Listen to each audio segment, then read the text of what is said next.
Today, for the very first time, I get to listen to Blur's album, Parklife.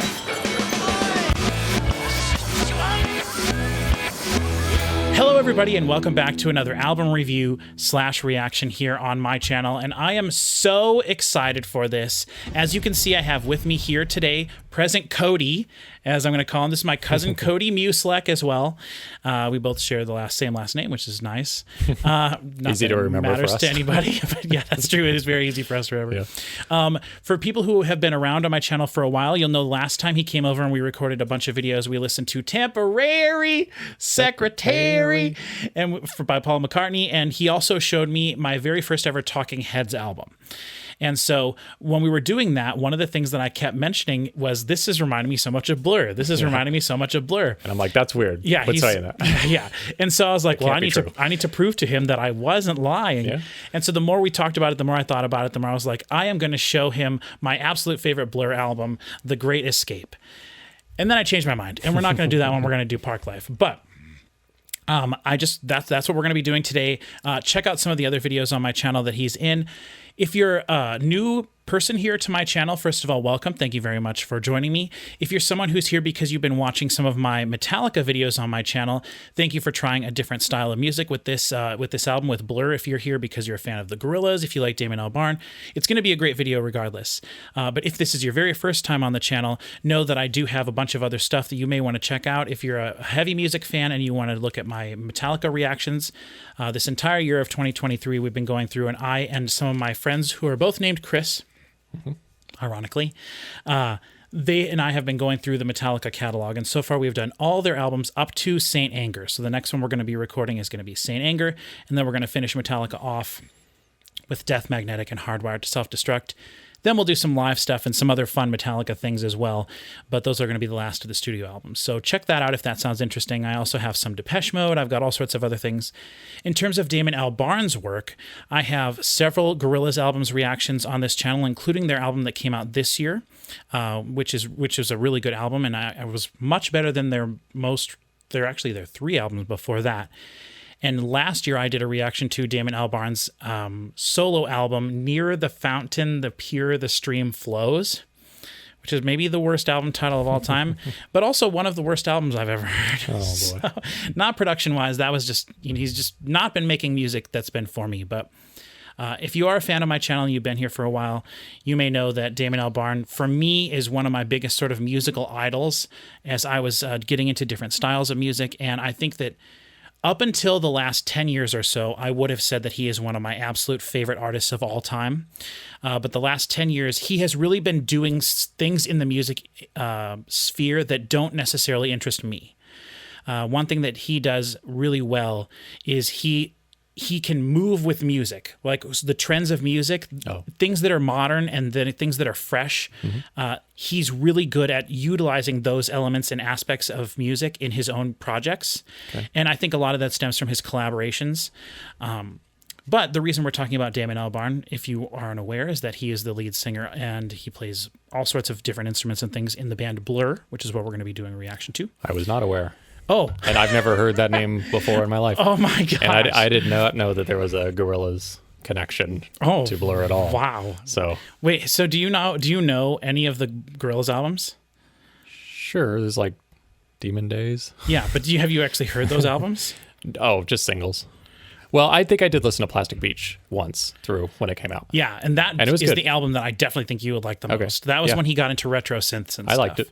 I don't remember anything. Okay. But I remember you told me about that when that came out, and I listened to it. Yeah, that's definitely something that I think would be way more up your alley. But, well, yeah. Okay. Wow. Okay. Well, holy cow. Okay. Well, to me, like I said, Damon Albarn to me is like one of my musical idols, and he is the guy that sings for Blur, and he also plays piano. He can basically play mostly any instrument.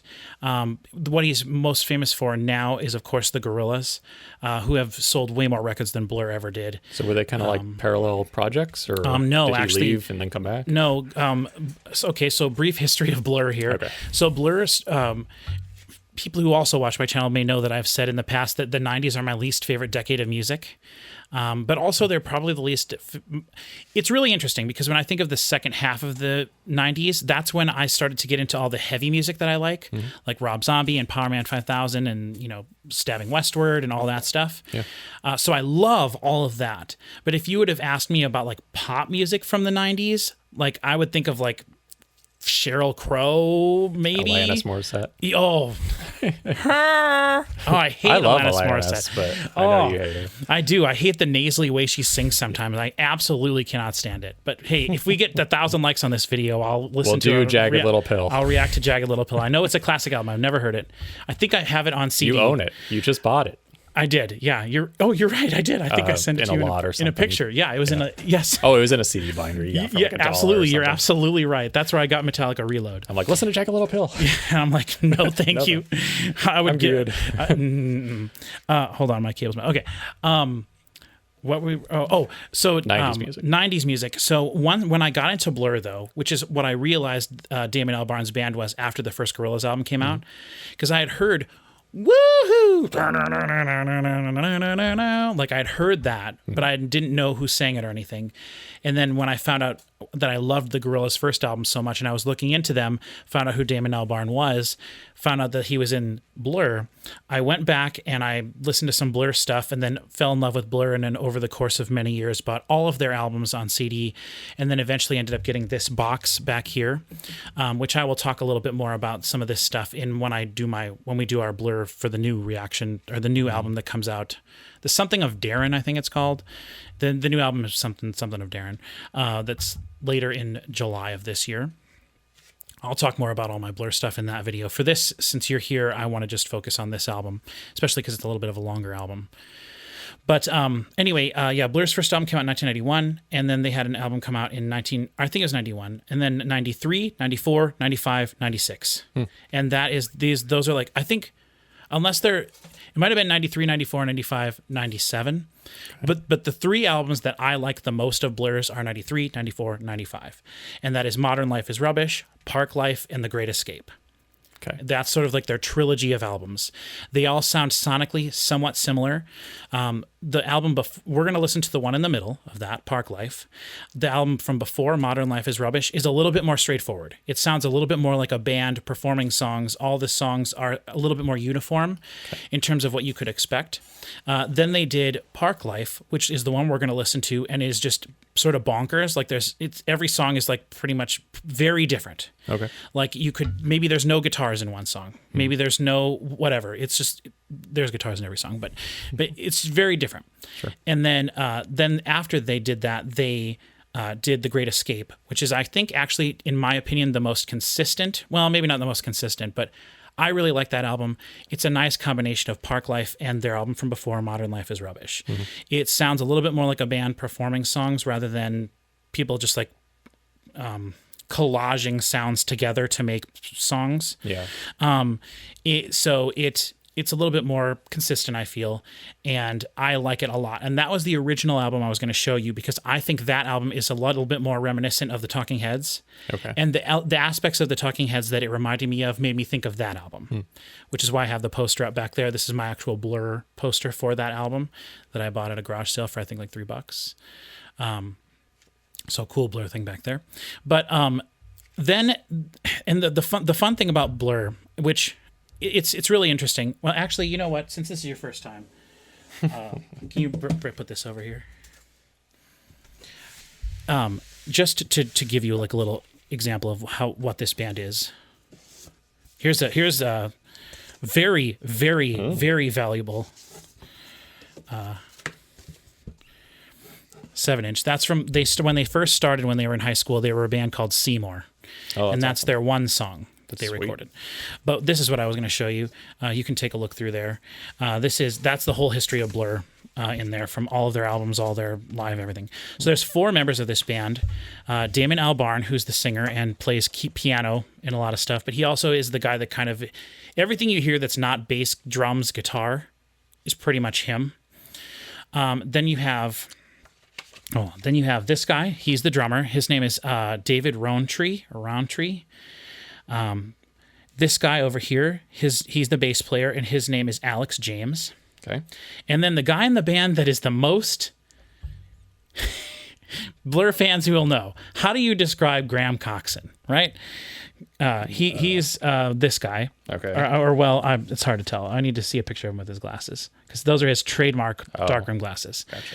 He is like the quintessential sort of hipster, but before hipsters were hipsters. Yeah. Right? So this is Modern Life is Rubbish. This is the cover of that album. I don't know if you've ever come across that before. Nope, never seen I that. will say Blur's catalog has never been released on vinyl. So Well, that makes you sense. would never have seen a vinyl of any of their work. No. I Except look for at this CDs year. though, This but- year they released their Japanese Bustin' and Dronin' for Record Store Day.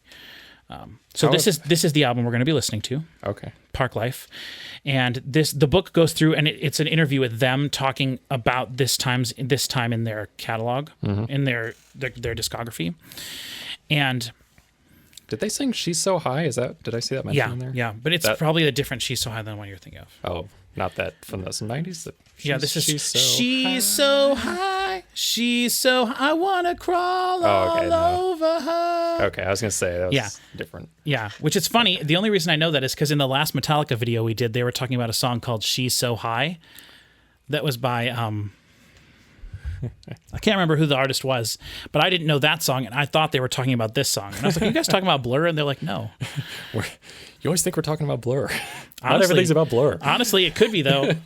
You know, Yeah, looking at the track list, I only know "Girls and Boys." they had 4 singles off this album, which you can also look at this, by the way. Okay. But they had 4 singles off the album. They had "Girls and Boys," "End of a Century," "Parklife," and then "To the End." Okay.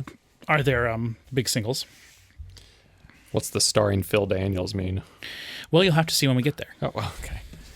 But I just wanted to show you a couple pictures of them to kind of just see, like, if you just scroll through this, or not scroll, geez, I can't scroll through a book, people. But you can just kind of get an example of like what they were like. They're so young. They do look very young here, yes. Yeah. And when you see Damon Albarn now, he looks like a 90-year-old man. So, but that's a good picture of all of them. Yeah. They definitely have a style. Here you can see when they got a little bit more edgy in the 90s. Oh, yeah. And this is from the Song 2 video, which if you've never seen the video is phenomenal. They recorded it in a room that rotated. And so there's just them just like bouncing off the walls and stuff. It's really cool. It's a little bit like that. Well, it's different, but it's also kind of reminiscent of that Jamiroquai song. Yeah. Which was very famous at the time, but you can definitely tell they got very 80s. Now, so it's actually kind of cool that you don't know anything about them because one of the things that they're most famous for is like they defined the term Britpop, Okay. which was a thing during the 90s. It was a big movement of pop music. Oasis. Yeah. Oasis and Blur were, and do you not know anything about their history together? Oasis? Yeah. No, I didn't know this. Okay, this is like it's actually so fascinating. If we have time later, he's going to be staying with me tonight. There's a really awesome Trash Theory video about the war between Blur and Oasis. Oh. It's like one of the most famous, most heated, ridiculous like beefs between bands ever. No, seriously. It got to the point where it was so bad they were both releasing an album in the same year, and their record labels were like both pushing it as hard as possible, and it was like, who's going to score? Who's going Only to room sell for more one copies? British. No, it's very crazy. And people who are watching this video that like Blur, like you know what I'm talking about, like They hate Oasis. I'm not allowed to like them. I'm not allowed to like Oasis. As a card-carrying member of the Blur fan club, sure. I own this sucker. Okay, if you're gonna buy this thing, which this is the most expensive thing I have on my Discogs account. Yeah, it's is awesome. this. That's a sweet collection. It's called Blur 21 for those of you who are unaware. I'm not going to talk about it forever, but it's their entire catalog up to their album from 2018 when they got together and recorded a new album in celebration for the Olympics being in London. So wait, now it's going to be ruined. No, it already has been. They have a new album out since okay. then. But it's got everything. It's got 21 discs. It's got every one of their albums. Here's the album we're going to be listening to today. So it's got the whole first disc remastered, plus a whole second disc of demos, B-sides, singles, remixes, all sorts of things. That's awesome. Live stuff. And one thing that is really interesting for this in terms of this video, last night I sat and I listened to this, I listened to this, I listened to this, I listened to this, and I went back and forth, back and forth, back and forth. And I decided for this video, we are going to be listening to the original 1996 master because I think that to your ear, this will sound better. because you're not necessarily, I think that you being much more accustomed to listening to slightly older music, music on vinyl, music on sort of like older formats, I think that your ear would like this album, this mix a little bit more than the more compressed, lower bass heavy remaster. I will say I do enjoy the remasters.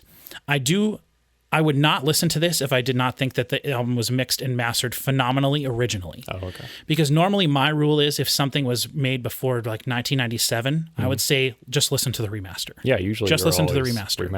Right? Should always be better, right? And it absolutely should always be better. Now, unfortunately, that's not always the case. Right. But in this case, though, we're gonna be doing that. Okay. So let me just put this back in here. Unless you want to look at this while we go through it. The only other thing the thing that I don't think you necessarily noticed was for each album they have a picture of their the singles, so you can see the artwork. For it. Yeah, so it'd be like this. So the singles that were released for this one, I already said it's Girls and Boys, To the End, Parklife, and End of a Century. That's not one of them. Oh, yes, it is. Yes, it is. I did say that one. An End of a Century. Cool. So you can see from the artwork there, very different, right? So, like, what does this remind you of? I'm showing him the gun and the rose. The To the End, yeah. What does it remind me of? I don't know. Oh, I think you're supposed to say what it's supposed to remind you of would be 007. Sure. With the font and the... Oh, sure. Yeah. Silenced pistol. Right. Yeah. So... bear that in mind when we get to that song, okay?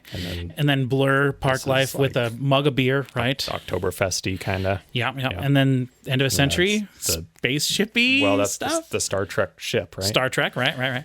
And then just Love on the Beach. Yeah. So you know what I'm talking about. Which is weird because that's not the vibe of Girls and Boys, I don't think. Like girls who get boys, who get boys, who do girls, who do boys, who do girls. Ever since I heard that more recently, I've been excited.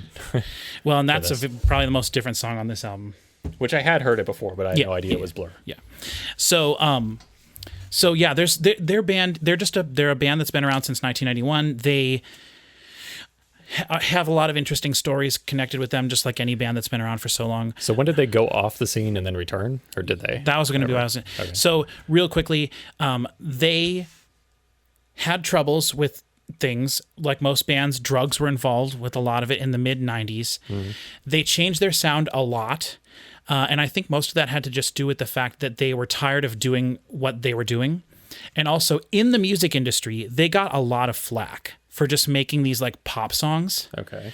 And you know the 90s were much more all about being edgy and grungy compared to the glistening, clean edges of everything from the 80s. From the 90s or Nirvana or whatever. And so like people really would rag on Damon Albarn specifically for like having really simplistic lyrics and like choruses that you could sing along with. And on their first two albums, they did a lot of choruses that were like na na na na na na na na na na na na na na. That's their big single off of their first album. Okay. So they would literally have songs where you do like na nas and oohs and ahs and things for like the main part of the song. And so they kind of got a lot of flack from like music people that were like, this is just too, it's pop music. It's too, there's no substance to this, which is absolutely baloney, right? And when you hear this album, hopefully one of the things I think hopefully you realize is how phenomenal the guitar playing is on this. Okay. It's insane, the parts that Graham Coxon is playing over these like simple pop songs, and he's just insane. Graham Coxon is, I think, my second or third favorite guitar player of all time, and one of the reasons for that is because he just plays things that don't belong in the songs that they're in, but they work so well. That's like the best way I can explain it. So in the late 90s, they changed up their sound a little bit, and then they recorded the song 2 as a joke. Like they recorded it like in I think like an hour.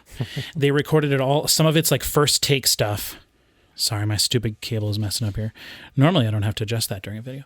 But they recorded it as a joke, mixed it in like one day, and then like they sent it to their record label exec and was like, here's the single. And then the next day they were like, yes.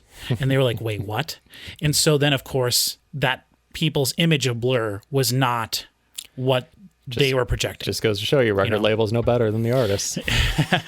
Hey, I've been starting to wonder about that because a lot of the albums I've been listening to recently are by big nationally well-known bands, and they sound bad. And is it when they get total control over their album? When they get total control and they independently release their music, they don't know what sounds good and what sounds bad, and they don't have the right people work on it. So anyway, that's not what we're here to talk about. I have total faith that Blur's new album is going to sound fantastic. But they broke apart, basically. They got together to record an album. They recorded their last album together in 1999, and the big song off of that album you may have heard called Tender. It's like a 7-minute song, and it's tender is the way that's moving on away. Thought I'd love to find someone who can hear. And then there's a big chorus is, come on, get through it.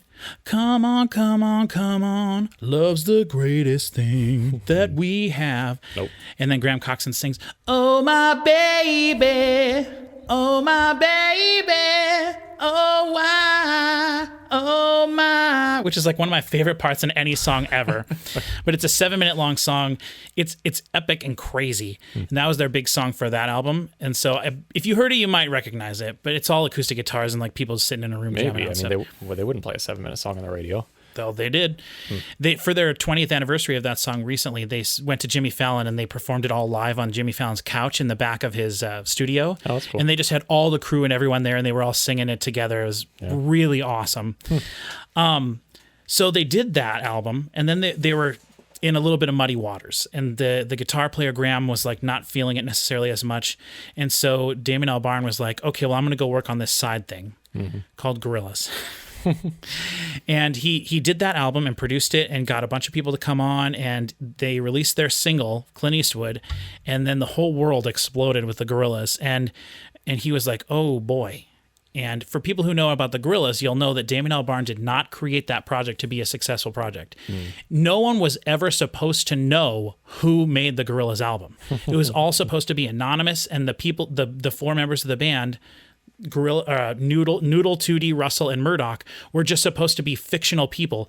And after the first Gorillaz album, Damon Albarn was going to give the Gorillaz to another artist who would make a Gorillaz album, and then they would give it to another artist, and the Gorillaz would just exist infinitely with different people making it. Yeah. And it got to be so widely, massively popular that he couldn't do that. And so he is still the leader of the Gorillaz and everything. He controls everything. But that's why every Gorillaz song features like 12 musicians from all over the world. Okay, so it's still just... It is absolutely a collaboration project. It's kind of still his vision. And then when they first recorded it, it was none of the songs were ever meant to be performed live. And then after their second album, which their second album is much more a band performing songs, their first album is a trip-hop album. It's considered one of the greatest trip-hop albums of all time, actually. And absolutely, that album is phenomenal. Probably my top 20 favorite albums. And their second album I like a lot, but it's much more of that's the album where everyone was like, okay, this is like, you're making artwork here. And so after the first Gorillaz album, though, it became so popular, Damon Albarn was feeling like, we got to make a new Blur album because I need to ride the wave. I've got a lot of money. We need to do this. So they went to the studio and started recording, and their guitar player was just so crazy on drugs and didn't like it and all this stuff. He went to the first few sessions. They couldn't write anything, so they went to like Hawaii or some exotic place, rented a studio there, and they were just not feeling it. Yeah. And so he just left and never came back. And so after a couple months, or weeks, I'm not sure how long, they were like, okay, well, we'll just do the album. So they did the whole last album. Well, it was their third most recent album now, but their album Think Tank, which came out in 2003. Okay. They did that whole album without him, with the exception of one song. And the funny thing about that is they are a very collaborative band. So like the bass player has ideas, the drummer has ideas. Damon is like definitely the leader of this band, but Graham Coxon is the second in command of this band, and they all have ideas and they all contribute to the songwriting. And so with him gone, their Think Tank album did feel a lot more like a Gorillaz album. So it's interesting, and it definitely is still a Blur album, but it doesn't feel like the rest of the albums in their catalog.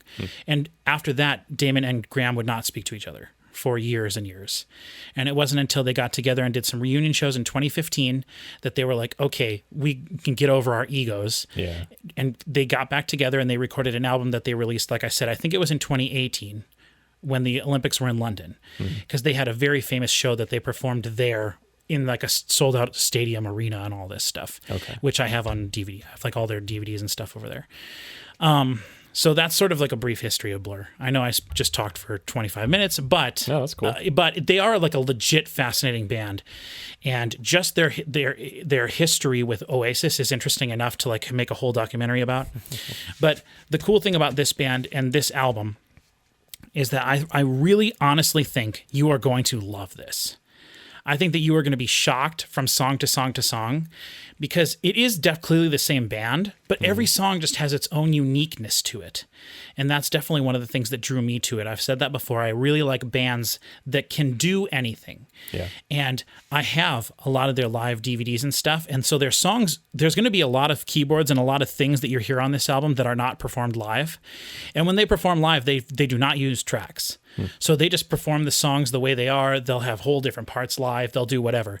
And they're known for being kind of nuts live. Like they kill themselves when they play on stage. Yeah. Like their guitar player will jump around and drive into the crowd playing the guitar. And Damon Albarn is like an insane, and they're old now compared to how young they were when they made this album. Sure. And so, yeah. So we're going to go through a lot of really fun moments on this album, and I'm just curious to see what you're going to think. Sweet.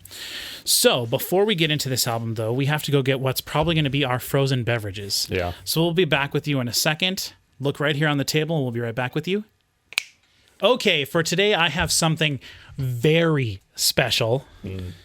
Check this out. You probably can't see it very well, but look at this purple can, baby. This is the brand new Mountain Dew Passion Fruit, which you've already tried. It's Baja Blast. Yeah, it's Baja. There's 2 new Baja Blasts out right now. There's at least in stores, because I know there's Baja Blasts all the time that they kind of like test at certain different. Well, every summer last year they had 3 different ones, I think, or 2 different ones. And so this year they're doing it again. And I know we've talked before when we went on vacation a couple of years ago, and we were at like a weird gas station, and they had like a limited edition, like that specific gas station. There's a lot of places that have stuff like that, like Sam's Club has their own. And so I think version. that Mountain Dew tests those that way. Yeah. And then if people like it, then that's how they eventually make it. Because I'm sure I've heard of Passion Fruit Mountain Dew before. But no, I think this is brand new. So this is Baja Passion Fruit Punch, Dew with a blast of natural and artificial passion fruit flavor. Now, I will say, I have no clue what a passion fruit is. It looks like a clue. pomegranate on there.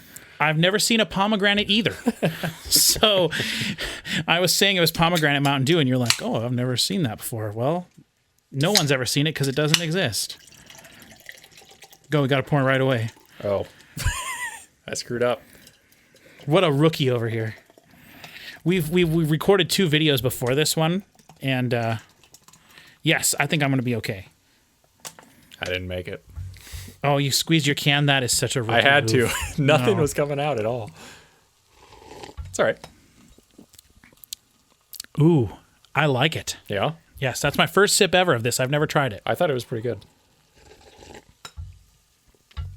It reminds me of the grape a little bit. The grape Mountain Dew. Oh. That they had a few years ago. It was called... It was in a black can, I think. The lightning, thunder, whatever. What? No. It was... Did you get all of it out? No. Oh, it'll come out. I mean, it'll melt. I got a little bit in mine, too. So anyway, thank you for letting me indulge my Mountain Dew for this video here. Yeah. And we got another new one in the fridge, too. Yeah, I got another one to try for the next video we're going to be recording, which... It's a big day. Is going to be, for the very first time, I'm going to be listening to Led Zeppelin.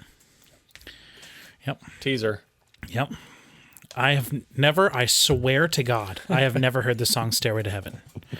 Now, I'm sure when I hear it, I'll know like maybe a part of it or something, but I swear to you, I've never heard that song. I would think you would know if you had heard. Yeah, I would think so too. I mean, I've heard of Stairway to Heaven forever. Kind of like I've heard people yell Freebird at things, but I've never heard Freebird. Yeah. That's funny. I know that there's like a big solo, like a guitar solo, right? Yeah. But like, and I know that's kind of like a joke or whatever. It's like, play Freebird is like a joke, but like I've never heard Freebird. It's a very long song. It's a good one. Yeah. Anyway, we're here for Blur Parklife. One of the things I did want to tell you is that this album is listed on Rolling Stone's top 500 albums of all time. Cool. It was in the 400s. It was like 438, I think. Is it the only Blur album? Yes, it's the only Blur album on there. In my opinion, this is the quintessential Blur album. Like I said, there are other. I think I like this album maybe a little bit more. Though the more I was listening to this, getting ready for this, I was like, I cannot deny this album. Yeah. Like, you can't deny this album. And as I've said many times, it's the variety on it that really impresses me. The other thing I will say is, I do believe that I've read somewhere before, and I've watched a lot of Blur documentaries and things, and I've read this entire book where they talk about everything. Mm-hmm.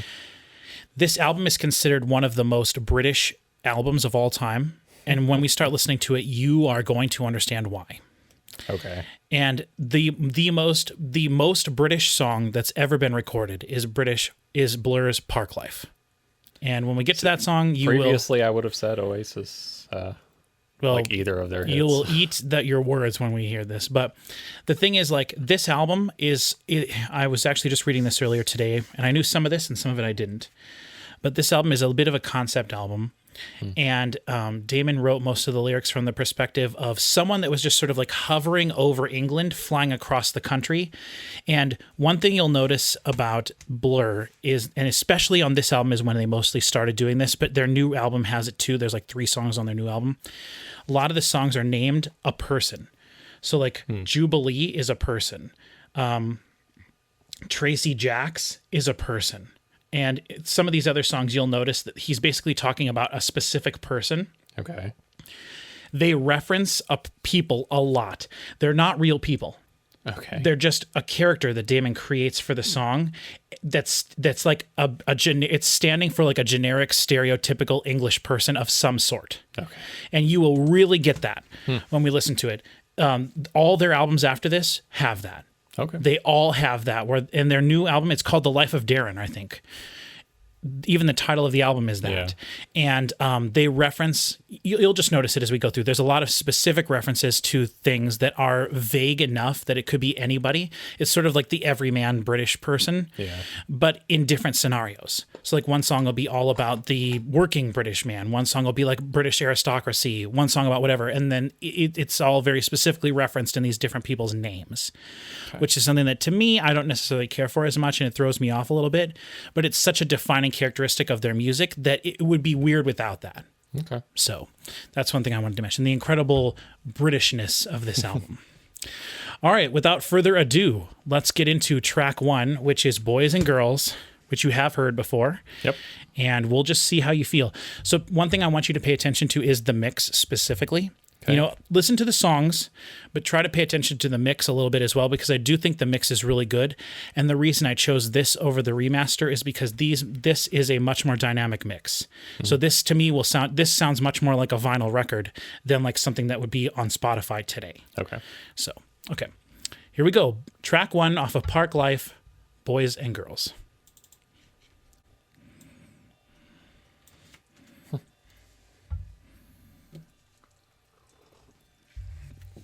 Real bass, and then everything else is like a synth thing. Yeah. Tambourine off to the side.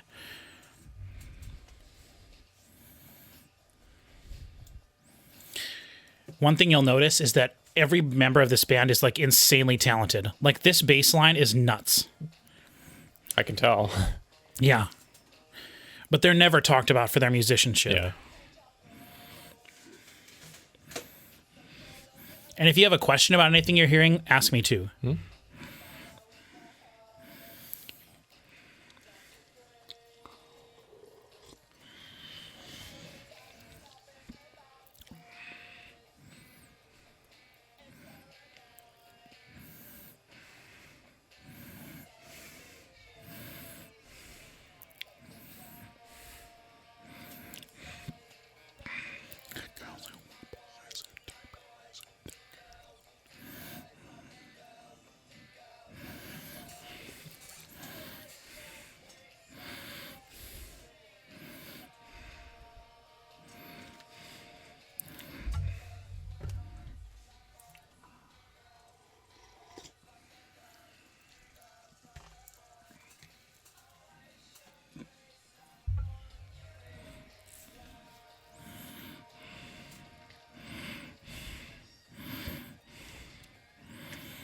That's a guitar. Is it?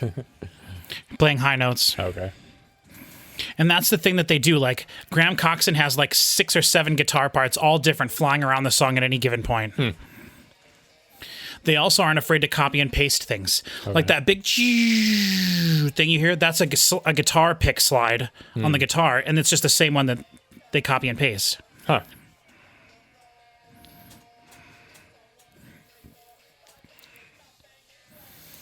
And you will note his very prominent British accent that never goes away his entire career. He unabashedly sings with his British accent always, and I love him for it. I think I might be allergic to this. My lips are really feeling numb. You might have a severe passion fruit allergy. Yeah, this is the last video I'll ever have on my channel. If I die, make sure you stop this recording and upload it. So people know what happened to me.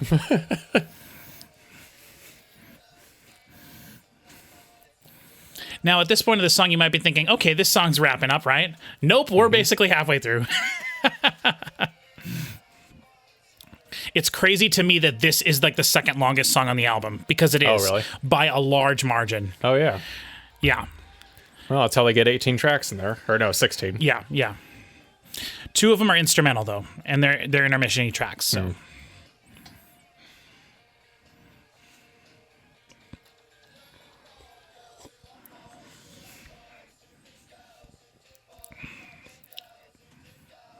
Everyone in the band does background vocals.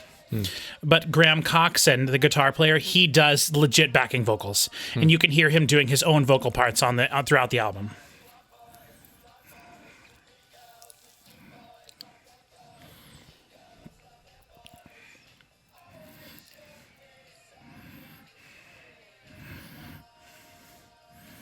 This song, as you can imagine, was picked up and is considered one of the theme, like, Pride songs.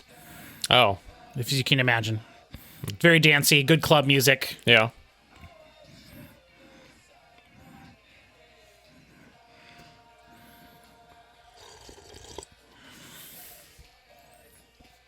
I really like that. Even though it might kill me.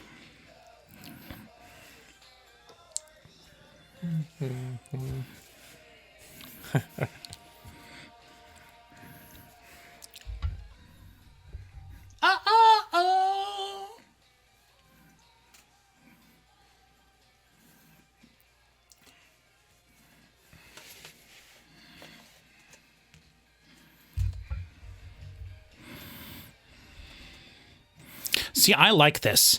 Well, I don't like this part, but I like letting the song finish, then repeating it and letting it fade out that way. Yeah. You know, they could have just faded it out repeating the vocals.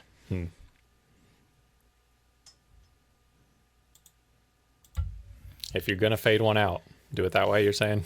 Yes. Yeah, that's not an egregious fade out. Yeah. You know, we might get an egregious fade out later on. So that's one. We'll keep track as we go through. So yeah, that was great.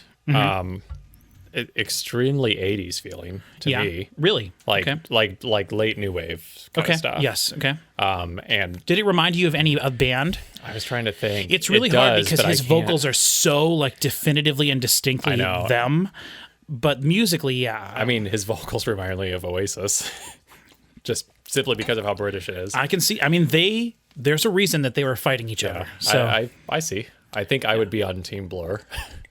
From what I've heard so far, I'm not a big Oasis fan. Yeah, I'm not either. The only song of theirs that I know is Wonderwall, and I don't like that song. Yeah. But anyway, we don't need to talk about Oasis. No, that's fine. but yeah. Yeah, and like I said, I told you the other day, I heard this on the XM station, the first wave, new wave station. And like they never play 90s stuff on there, or very rarely. Maybe 1990 is like their limit, pretty much. But I would describe it as very new wavy. Okay. Like, and I assumed when I was listening to it, oh, this is some 80s new wave band. I've heard the song, but who is it? Oh, it's Blur. Yeah. Okay, that's like, awesome. Whoa, what happened? See, this is exactly the opposite of what I was telling you with Talking Heads. Yeah. Right? Because I was like, I told you this feels very 90s to me the whole time. And you're like, well, it's mid 80s. This is mid 90s. This is 1994. Yeah. So, yeah. Cool.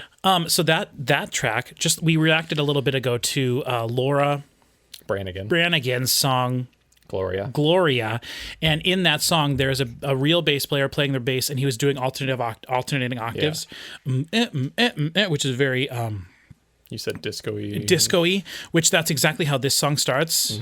if you listen to the beginning again. Those are alternating octaves. Yeah. Sure. And then the bass comes in and he's doing a much more complicated part, but essentially what he's doing is sort of more of like a disco-y bass part. And then this song never wavers. It is dancey, 4 to the floor the entire time. Yeah. And now you will never hear that on the album again. Well, you might, but we'll see. So one thing I wanted to mention was I mentioned earlier that they were catching flack for the simplicity of their songs and their lyrics and everything. Yeah. That was already happening at this point. Okay. So there are certain moments on this album where you can hear them kind of being like, look at us, we can make real music. Like we can be real musicians. But then like if this is the big hit on the album, you might not think. Exactly. But I mean, it was musically interesting. Oh, yeah. I'm just... a lot of this girls and boys and girls and boys. Yes, so I can the see like superficially it is pretty simplistic. But if you listen to that guitar part, like I know I mentioned this earlier, but if you really just listen to this album and just focus on the guitar the entire time, like it is mind blowing the complexity of the parts that he's playing in these songs that complex guitar parts do not belong in. Like even what he was doing there with his like rhythmic pattern, just like strumming, is insane. Also, the amount of distortion he had on his guitars in that song does not fit that song, but it totally worked. Yeah. You know what I mean? And he'll do that throughout the entire album. He was very well known for buying a pedal and then just like using it to the maximum amount. And he just kind of like Dan Auerbach sometimes. It's almost like he's trying to fool everybody, the guitar player in Graham Coxon. It's almost like he's like, it's like someone dared him to find the stupidest guitar sound that he could possibly could and put it into a song. And he's like, okay, I'll take that bet. I think, yeah. He succeeds sees it as a challenge. every time. Yeah. Yes, 100%. And then live, when you watch him live, I mean, it's insane. It's crazy. Okay, now that we're done with that track, we're on to track 2, which is Tracy Jacks. Okay. This is going to be a totally different vibe. And I think this is where we're going to really start to, I really think you're going to like this song. Okay. I think you're going to like a lot of the stuff from here on out. Not that you didn't like that song, because I know you did. Yeah, this set a pretty high bar. But we're going to be, yeah. Okay, so this is Tracy Jacks, track 2. Okay.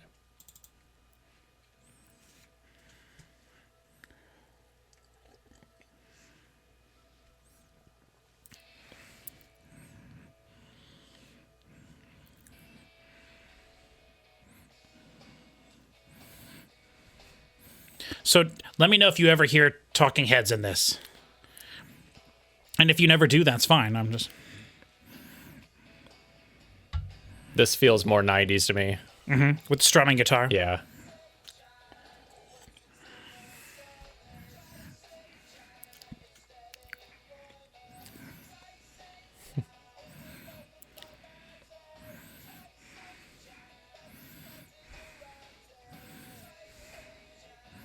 So that's the guitar player doing the Tracy Jack. That's Graham's voice. Well, he's extremely British voice. Yeah, they all do. Tracy. Oh, yeah.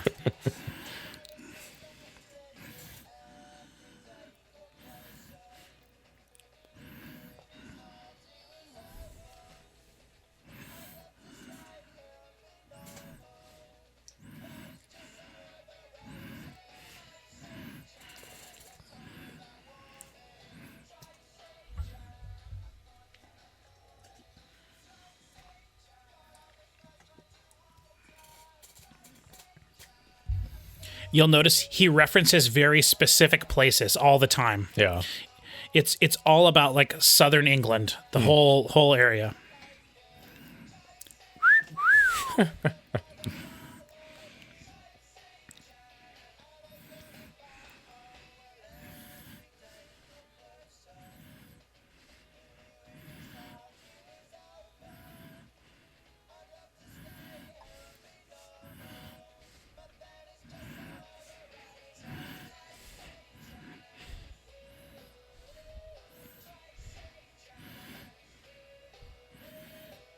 Little Beach Boys? Yeah.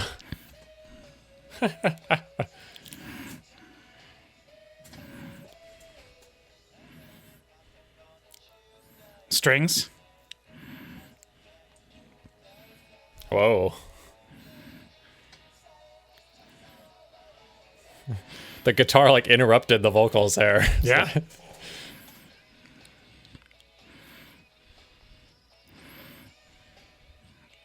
Guitar with the funky pedal. Mm-hmm. That sounds so cool. Mm-hmm. Ow, ow, ow, ow, ow.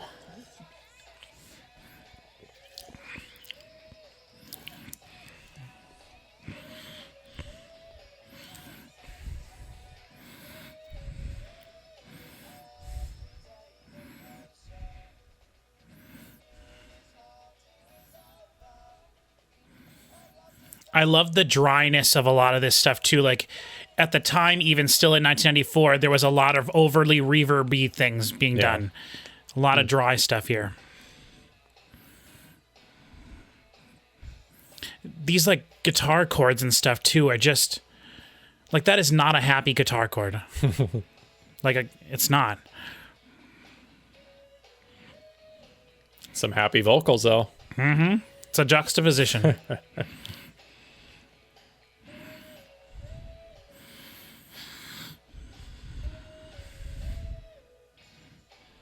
And the bass this entire song has been shredding. Yeah. Just doing way too complicated of a part. It's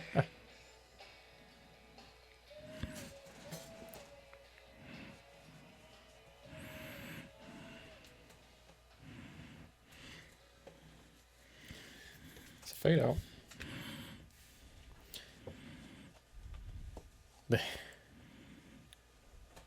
Weird, those strings there. And a couple times in the song, I was getting like Beatles, Sgt. Pepper's vibes. Mm-hmm. I was going to ask you, I think you may notice in a lot of songs Beatles influence here, especially with the like randomness of some of it. Yeah, too. Sure. Like I really think, again, this is I don't know anything about the Beatles, and I don't know if I've ever heard a single song off of Sgt. Pepper's, which is like considered their big band, their big album. Well, yeah, and the Beatles did that with especially they started getting weird with just like weird sound effects and stuff. Right. I always think of the Beach Boys when I think of that. Right. For sure, but just because I like that sounds more than sure like Sgt. Pepper's, but yeah, I could see that for sure. So you right away you said it sounded more 90s to you. Yeah, just I guess the guitar at the beginning. Yeah, I would say so too. Yeah, and also it's a bit more of like a meandery song, which they didn't. Pop music was not like in the 80s. Pop music was definitely more in the 80s, but this is much more of a much more of a laid back type thing. Yeah, I mean, I guess if I just heard that randomly, I don't know if I'd be able to pinpoint it, but just the beginning struck me as more 90s for sure. It was very good. I'm super excited to hear the rest of this album. I love both of those songs so far. That song, I'm going to be honest, it's not the one I thought it was. When I was like, you think you're going to like this a lot? I was thinking of one later on. Obviously, in my head, I was thinking Tracy Jacks, but I was thinking of a different one later on. But yeah, that song's great too. The first two songs did fade out though. Yeah. So that's a big bummer. It doesn't bother me. I know it doesn't bother you. Not one bit. Bring on all the fades. I don't even notice it. I hope every song fades out. I don't even register. How can you not notice it? The song just like... I notice a good ending when I notice it. But I never notice a fade out. Okay, yeah. So I guess, yeah, every song should have a good ending. Yeah. Because it's better. Yeah. But. Yeah. Or any ending at all. Sure. Because a fade out's not an ending. Okay, are we ready for track 3? I am. Okay, this is End of a Century. This is their, I'm pretty sure this is their second biggest song after Boys and Girls. So we'll see if there's any differences. Maybe you will. I gotta turn this one up because it's literally quieter. See that on the left is Beatlesy. Yep. I can't think of the song, but...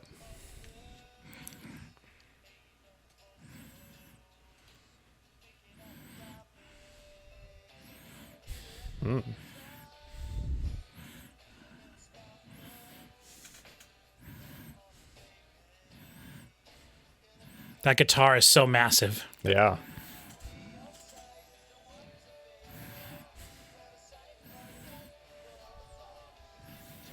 They do a lot in just one channel. Yes. Does that bother you? No, because it's balanced on the other side. And this song is a little different too. Yeah. They're all a little different.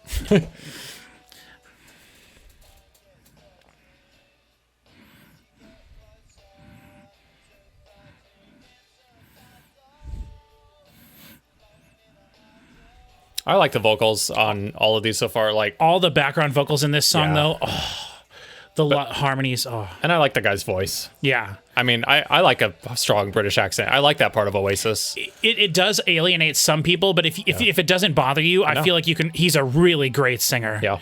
And he sings totally differently in the Gorillaz, completely differently. Oh, I didn't realize he sang in the Gorillaz too. Yeah. So. Yep.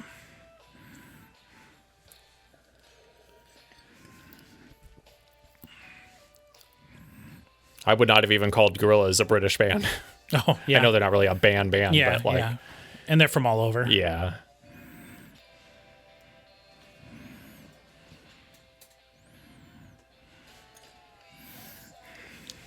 I was going to just tell you the origin of each of the people in the Gorillaz, but I was like, no, it's not worth it. No. Save it for the next Gorillaz release. Yeah. Well, I might have you and Chris, who I don't think has ever heard it, listen to the first Gorillaz album. Oh, yeah? Which is that? Which one is that? It's the green one with the Jeep on the front. Yeah. The one that this picture is from. Okay. All this, and his guitar part is insane. Listen to the guitar part. Well, they'll do it again here in a second. Or maybe they won't do it anymore now. No. The one that was in the right channel. All Yeah, time. just going in da-da-da-da-da-da. Like, it's like, good. what the hell? That doesn't belong in this song. Trumpet, real trumpet. God, it's. I keep every one of these songs so far. It's like there's like 5 seconds of like strong Beatles vibes here and there. Yeah, yeah. It's interesting. No, that's awesome. That's obviously something I wouldn't know. Yeah. What you said at the beginning, though, with the first thing, or not that one, this one. That's called a melodica. Okay. I think, or not a melodica, a mellotron. It's called a mellotron, and it's a specific keyboard that you can adjust the vibrato on it so it can shake. Yeah. And it was a very early electronic instrument that you could like imitate the sound of like flutes and things. Okay. And the Beatles are very famous for using. So it's stuff like that. It's the intro to Strawberry Fields Forever is that. I think I know it's like an alternating like it's like flute part thing. Yeah. And then it goes into the song. But I think what the Beatles were known for at the time was because they had all the money and they were so famous, they could get real instruments to do things like that. Yeah. Like a part you would play on a keyboard, they would just do. Yeah, I'm I guess not it sure. all had to be real stuff, right? Yeah. No, not necessarily. There were keyboards and stuff at the time. Yeah. I mean, how else would we get to temporaries? Well, that was 80. But yeah, they were very cutting edge. I was gonna say I can't speak on the Beatles at all because I just don't know. But I'm almost like excited for that because it's like we can legitimately do reactions to Beatles on my channel in the point future. Okay, so you like that one? Yeah. I want you to try to keep in mind I know it's gonna be hard, but like, do you have a favorite of the three? Oh, I maybe this one. I think I like I was gonna say the lyrics. I don't remember the lyrics, but I like the Tracy, Jax. That kind of got annoying. A little too repetitive. Yeah. And Save with Girls and Boys. Yeah. So yeah. It's interesting that they opened the album with those two tracks. That is interesting. Maybe there's more like that, but this one was a little more varied in the vocals. Mm-hmm. So, so far, I guess Girls and Boys. Okay. I really love that song. I am so excited that we are on Parklife. Parklife. Because this is the most British thing that's ever been. Starring Phil Daniels. Starring Phil Daniels. Now, do you know? It's interesting that it says starring and not featuring, right? Yeah. Okay. Phil Daniels is not a person in the band. No, he is not. He's just one of these fake people. He's a dude. Oh. A real dude. Oh. Yeah. Am I supposed to know who Phil Daniels is? I don't think anybody knew who he was until this song, as far as I know. Maybe he was a popular guy in the day, but this, I cannot wait to see what you think of this. Is this going to be like some guy's like playing a triangle in the background? You're going to tell me at the end that was Phil Daniels. No, you'll know Phil Daniels. Okay. Trust me, you will know Phil Daniels. All right, I'm curious. Okay, here we go. This is great.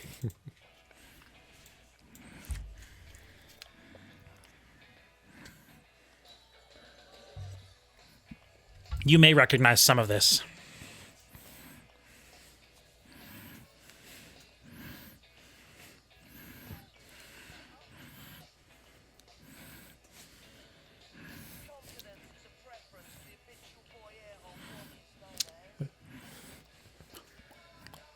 It's Chumbawamba. That's Phil. Yeah. Parklife. It sounds familiar, like that Parklife thing. You may have heard it. This is a big song. Maybe.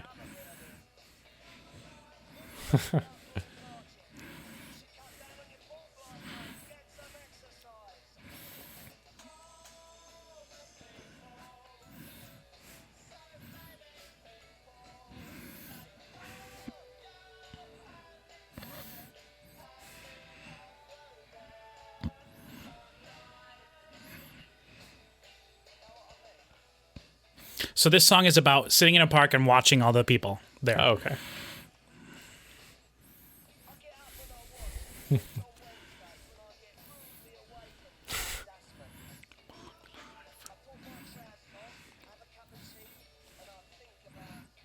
Is this about living in the park?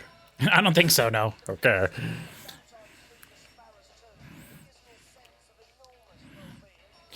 Saxophone. Yeah.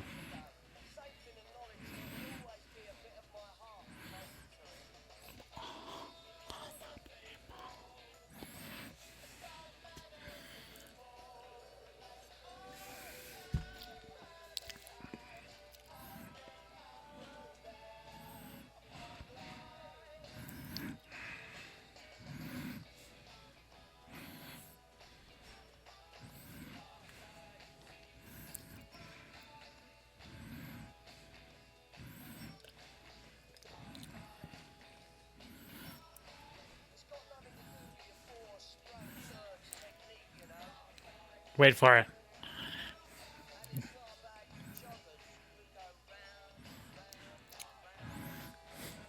Because they're jogging around the park, see? Ah, yes. That piano.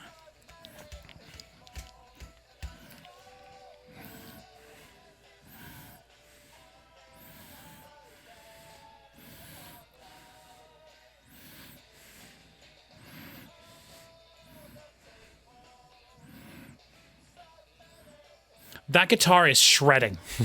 You don't notice it, though. No. It's sick to me.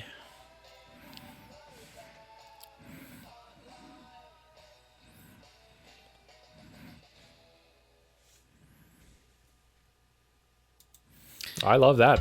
That's probably my favorite so far. So could you tell what country that was from? Oh, you mean when the dust man came and woke me up? Except when I get rudely awakened by the dustman.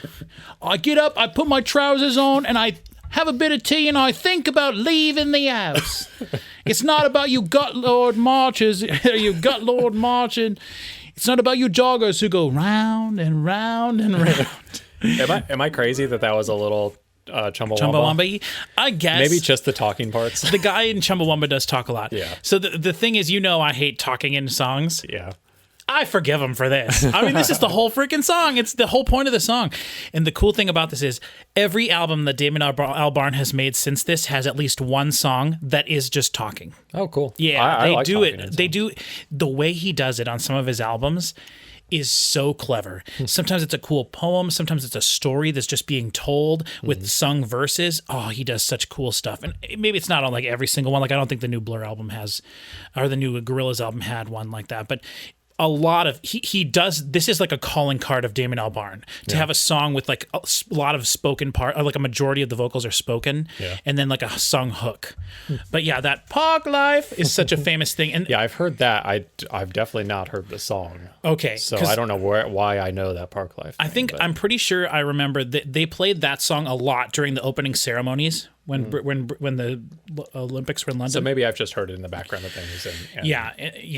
So, and that Parklife thing is such an iconic thing. Like, I wish some British pop star would like do a sample of that in a song nowadays and have like a funky beat in the background, like Parklife with some stupid, it'd be awesome.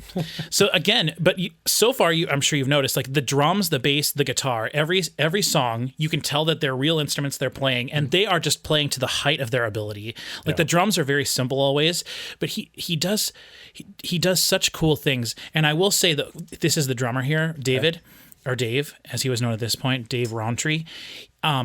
It's really weird, but he has like a production company, and he has worked on some things that you would be really surprised. Like I can't think of what it is, but like I have some albums where I've looked in the liner notes and it says like he has like some kind of a company that, like, I don't know if it's just manufacturing or distribution or what it is, but he has something that, like, is that what he did when Blur broke up, essentially? Yeah, basically, yeah. And it's funny, they made enough money out that the bass player, I don't know if he's ever done anything. Like, he just is so rich that he just is like, I don't know, but he's when you see him play bass live, he just stands still the whole time because he's just like doing this the entire time. It's sick. It's really crazy how good all these people are. And Damon Albarn, his songwriting is so good. So, all right, now we're on to Bank Holiday. What do you think that song's going to sound like? I can't even guess anymore. Okay, now you see that it's 1 minute and 42 seconds long. Oh, is this an intermission song? Maybe. Is this one of the instrumentals? You want to listen to it and find out? Sure. Okay, this is track 5, Bank Holiday.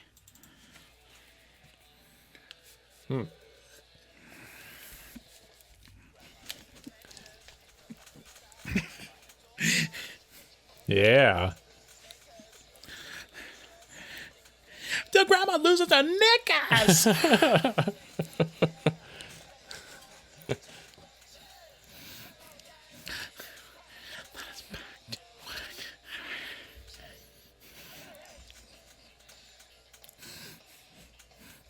Those guitar things are so crazy. Yeah.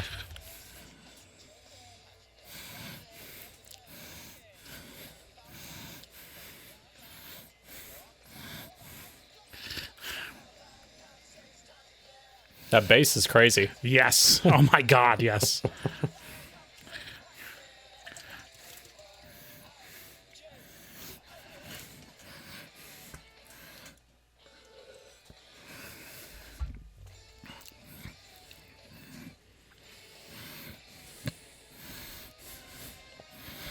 Whoa.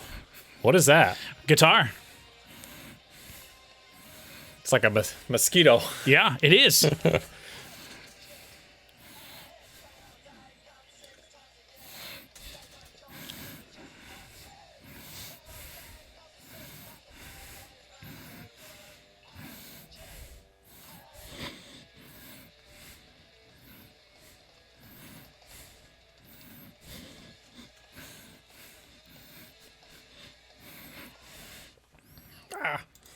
Back on day. I love it. Till mother loses her knickers. It just, when you think it can't get more British, they take it to the next British level. I mean, we're ascending to the absolute stratosphere of Britishness here, and I absolutely love it. Okay, so how did you feel about that one? That I wasn't expecting like a punk song in the middle of this. Mm-hmm. That's great. Also, on every single one of Damon Albarn's albums from here on out, there's always a punk song. Wow. There always is.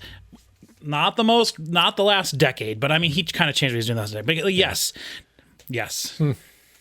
Wow. That's, what do you think of it? Because you don't usually like that kind of music. I love it. Yeah. Because in context of the album, it like smacks you. Mm-hmm. Like that song it feels so intense and heavy and fast. Yeah. And if you put that on a metal album, it'd be like the wimpiest, stupidest sounding thing.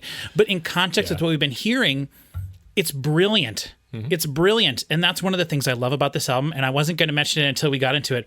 The track listing, the order of the songs, they put effort into why this is a real album. This is a full real album that they put effort into each song. There's reasons why each song comes before and after each song. The flow of the album is so perfect. Because if we were listening to this all the way through without stopping, you get to feel the songs a little bit more in the way they flow from one song to the next. Sure. It's brilliant. And they do such a good job here. And on their other Blur albums, they don't necessarily do that as much, especially later on in their career, because they got really weird and did more like drony stuff later on. I really do not care for their album from 1996 and 1999 as much at all. The moments that remind you that they were the band that did this album, those are the best moments. But a lot of their stuff is like weird, drony, long songs. And so I think that's great. Yeah. I think that, like you point out, the bass shredding that entire song. I could just see like beads of sweat flying off of his. Absolutely. And you know that they have so much fun when they play that stuff live. Yeah. Oh, so much fun.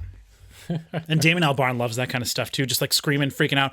When they do this song live, they probably make it longer, and he's like rolling around on the floor, like, running in a circle, holding the microphone. Like he always makes a point to have a microphone with the cable, always. So he flings the cable around. He's got it wrapped around his neck like a noose half the show, like dancing around like a crazy person. It's part of him is the microphone with the cable, and so it's a thing to behold. Okay, so now we're on to track 6, which is Badhead. So, all right. Badhead, in this case, referring to a headache, I believe, which is something everybody can relate to. That's right. This is actually the song I was thinking of when we were on Tracy Jacks. Oh, okay. So I think you'll enjoy this one. Okay.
combining all the elements from the song so far. Yeah.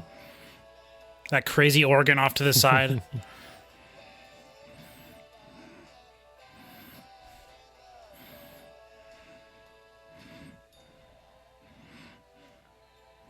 I love that guitar note. That Western chord. Yeah.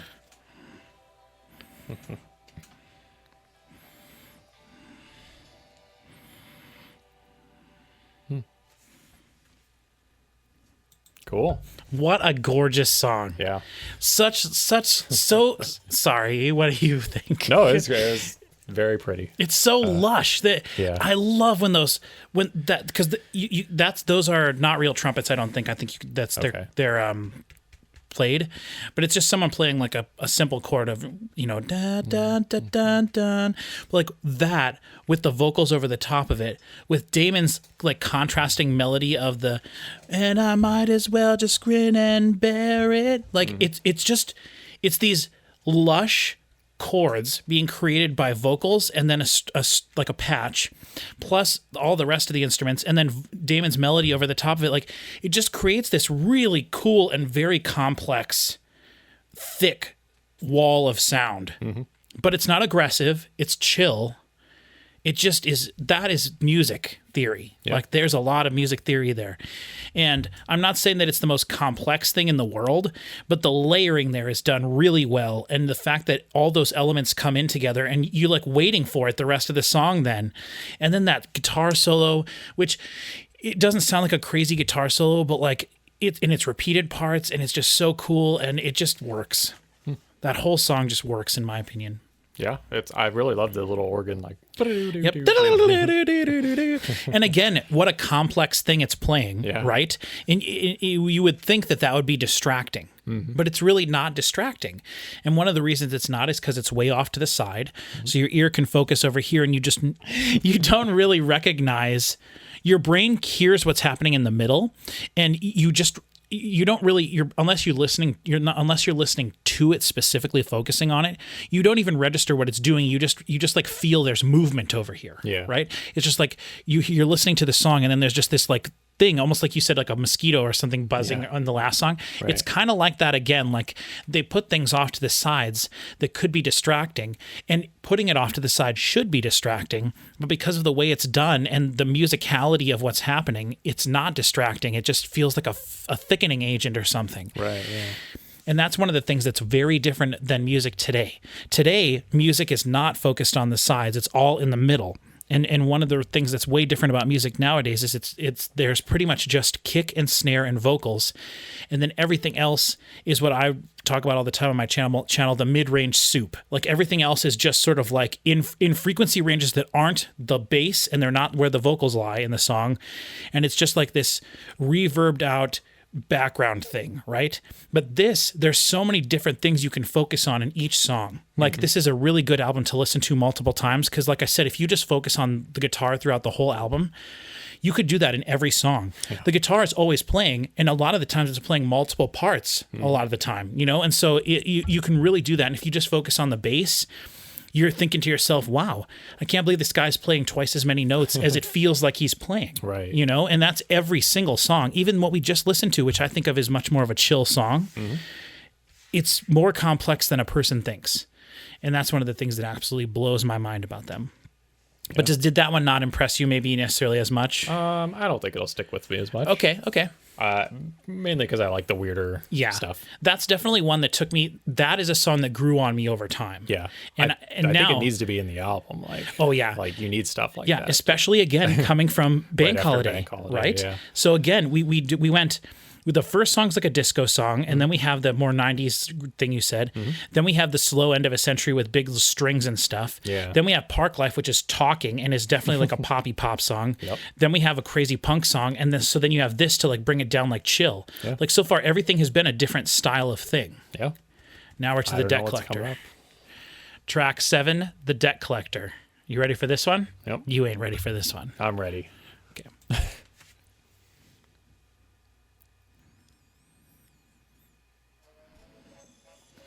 Oh, circus music.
You could hear someone going, ah. Oh, why did they fade that one out? You know, that's a good question. That anger you feel right now, that's how I feel every time there's a song that fades out. I feel like that had a perfect ending. You could have just... Yep. Oh, spoilers. I don't have a lot to say. We about could have that. just went right into it, but yeah, like a polka-y thing. Yeah, that's like, cool. A little oom-pop-pop. yeah, it's awesome. Now, I will say, Blur were known at this point for doing crazy intermission stuff like that on their albums. Okay. They had a really amazing one on the album before this. That's this really cool piano melody, and they play it through, and then the whole band comes in, and it finishes their Modern Life is Rubbish album off, and they go through and they play this whole part. And then they speed it up and they do the whole thing again. And they do it until they literally can't play it any faster and it's just noise. Yeah. And they do it. It's awesome. It's a really cool intermission track. So that was one of the 2 intermission tracks. Cool. And now we're going to listen to... Far Out. Was this one of their singles? No. Oh, what was the one with the spaceship? That was I think either To the End or that was End of a Century. Oh, okay. All right. I think it was... That was on the other. I know. I think it's To the End. Okay. Is that one? All right. So Far Out. Yeah. Another so short far one. Yep. This song, lead vocals by the bass player, I believe. Oh. Oh. Cool.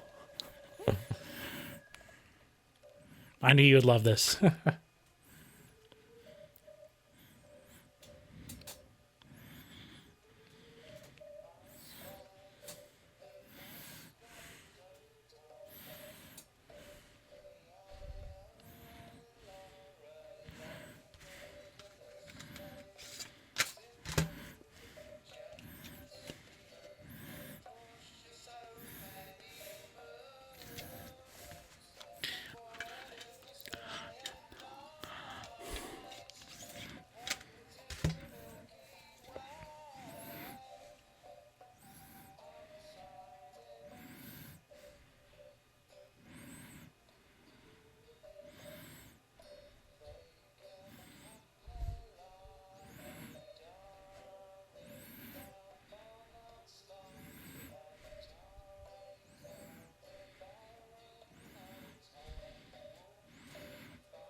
Is that how it's gonna end?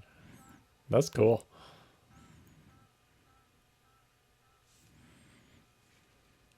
I'm not going to count that as a fade out. I wouldn't count that was either. Cool. I wouldn't count that either. Yeah. So how did you feel about that song? It's not really what I expected. That's kind of weird to put that after that last song. It is, but remember, now we've reached the midpoint of the album. Okay. So this is the first half. That ends the first half. Sure. Now we got the second half. Yeah. So they've kind of separated them out like that on the track list too, with the colors. Yep. And they're doing it like this is supposed to be representative of like the betting sheet when you go to because it's all about the dog. They have like a famous Dog Greyhound Racing Stadium in London. Yeah. And all the pictures in here were taken from that, and that's what the artwork of this is all supposed to be. They had a guy that was managing them at the time, and he told them that this album had to be called London, and they took a bunch of pictures of them like with all this stuff in London, and they were like, "No, we don't like this. You're fired." And they left, and then they sold the record label to EMI. It used to be a record label called like some weird, and they sold it and it became EMI or something, and it was like one of the biggest mistakes ever because this album went on to then sell. It's 4 times platinum in England, just itself, of like 1.6 million copies just in England. It sold over like 5 million copies, I think, worldwide. So, yeah. Okay, so are you ready to start the second half of the album? I am. We have To the End. Yep, To the End, one of the other singles. And I gotta be honest, one of my all-time favorite Blur songs. Oh, okay. Here we go. Cool.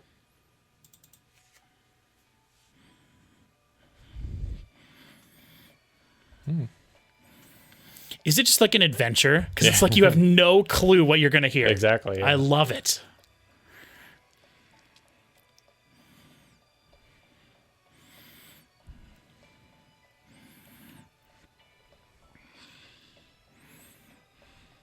And people gave them crap for being too This was their song that was in response to that. Okay. This song in particular. The music video is totally making fun of that. It's all futuristic. They have like, Oh, that's what the spaceship was meant for. cool.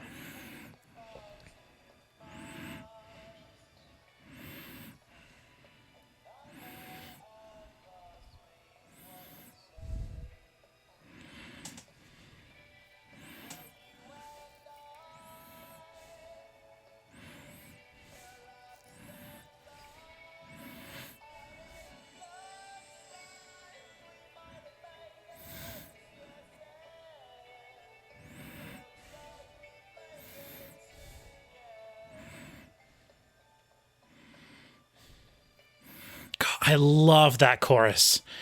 The emotion in his voice. Oh, Yeah. It's fantastic. Little harpsichord in the background there.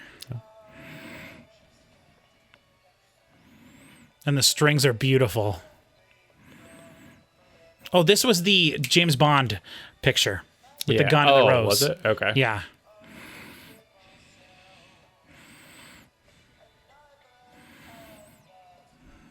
It's really hard for me to not sing every song. I've been holding back. Yeah.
Come on, Blur, you're killing me here. Yeah. That was cool. I like that better than the other slow song. What was that? End of a Century. End of a Century. Yeah. Or Badhead. Badhead was the dun dun dun dun dun. End of a Century, I think. End of a Century was the one that was sort of similar to that. Yeah. I love that song. Yeah. I really do. It is just so good.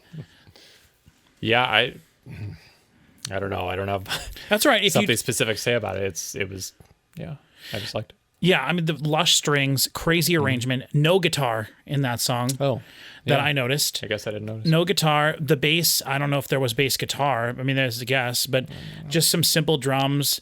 The bounding drums that were like... Yep. And then the female French vocals, Le Flan. Yeah. Like, I don't know what those words mean. But I did look up once what they meant. I can't remember what it was, but yeah, it's really, that's such a good song. Yeah. Were their hits just big in England, or? Some of them were and some of them weren't. Okay. This Girls and Boys was their biggest song, I think, in the United States for now. Right. They had one song on their earlier album. Their first album, no song. They could not break through the United States. Yeah. And then when they released their second album, they recorded a single for it called Pop Scene, which is a great song. And that song broke into the United States, but it wasn't included on the original copy of the album. Okay. On Modern Life is Rubbish with the train. So the United States version, I believe, includes that as a bonus song. Okay. And the versions that I have all have that on there. And it's, of course, included on the 21 box set. But they're a band that their singles were pretty big deals. And they have their songs that they included on their singles were really cool. Like the bonus songs, I mean, that weren't on the albums. Oh, the B-sides? The B-sides, yeah, that's what I was saying. The B-sides are so neat. Yeah. For this album, for Great Escape, they have a song called When the Cows Come Home, and it's very similar to the track we heard with the do-do-do-do, like the polka one. Yeah. It's like that, but with a song, with vocals and the drums and everything in there. Oh, that's cool. So it's like, yeah, they do lots of really cool stuff. And on their next album, they use a lot more of like a stacks section, so like a trombone, trumpet, stuff like that. They do that. They use really cool baritone and alto sax parts on some of their songs, and they have a lot more keyboards on the next album too. But cool. So that's their big sort of like screw you to the people who said that they couldn't write a serious song. Yeah, and it is kind of like a tongue-in-cheek type thing. But I just love the emotion in his voice there. Really good. Yeah. Okay, London Loves is up next. And if I had to guess which song is going to be your favorite song on this album, I might say this one. Okay. I don't know, but I might say this one. Okay. So this is London Loves. Whoa.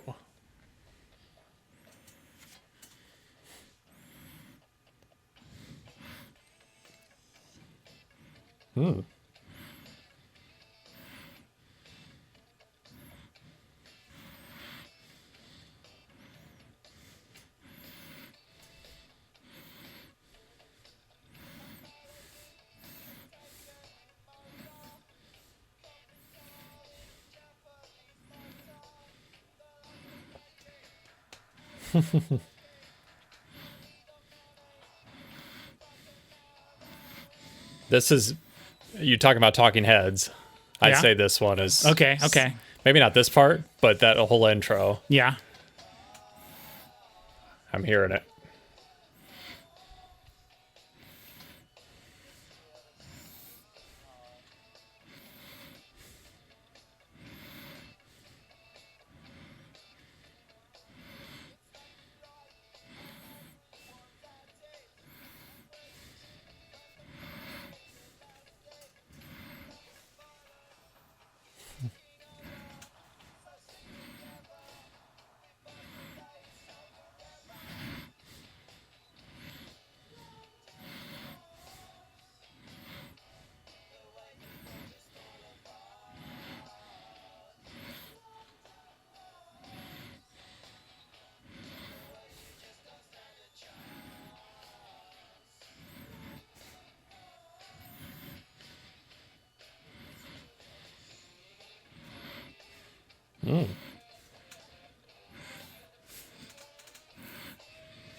Eat your heart out, Kirk Hammett, Jimmy Page.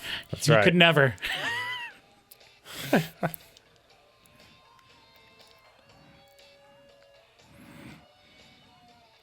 But it's about the chaoticness of the city, though, you know? Yeah.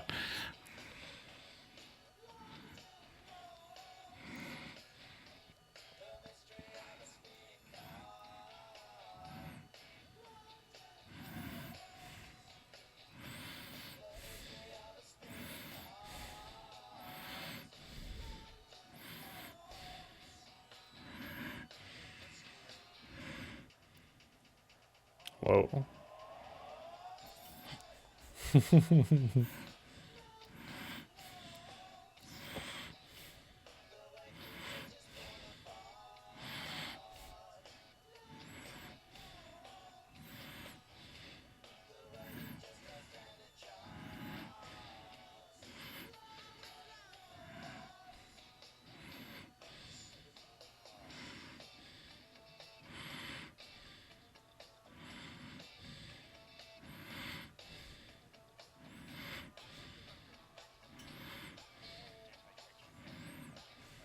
You're like, oh, is there someone over there?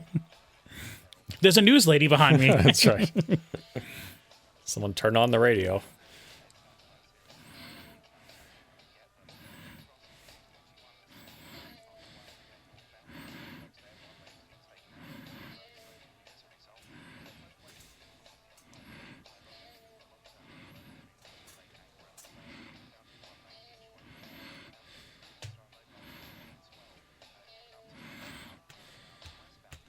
It does drag, I guess, a little bit. They got to get that news broadcast in. Is it going to fade out, though? Oh. I think that's kind of the point of it, though, that it is going long, you know? If I were me, I would end this by going to static on the news broadcast, but no. You son of a band. This is the most I've ever had. Yeah? Yeah. Well, just wait till Led Zeppelin. Well, although there's only like 6 tracks on there, so. Yeah, that's true. Okay. Yeah, that might be my favorite so far. Really? Yeah. The chorus, it's really interesting because I feel like it's really I like the verse more than the chorus in this one. Okay. I like the dump, Yeah. digga. Like, I love that. It's really neurotic. Yes. But then the chorus is really straightforward. It's just Yeah. dun, da da da dun, dun, Right, yeah. da da da da. Like, but I think it's like intentional. Like, Yeah. I'm sure there's like maybe a deeper meaning to all of that, what they're doing there. Sure. Because they do that kind of stuff. But the thing is, it is just kind of a cool, catchy song too. Yeah. You know? That's cool. London loves the mystery of a speeding car. And then they got a little car sound effect in there. Love it. Okay, everybody, we're back. We just took a little bit of a break, which is awesome. Sometimes we need to do that. Mm-hmm. Otherwise, after recording for so long, my butt will start to hurt so bad. Yeah. We're just sitting on folding chairs, and we each have a little cushion on ours, which, trust me, will help in the long run. Mm-hmm. But when we do a Metallica video and I record for like 4 hours in a row, and we have to sit there for an hour beforehand getting everything set up, it's an ordeal, you know? So, but we're only an hour and a half into this one. So yeah, we're working efficiently here. We are working efficiently, so...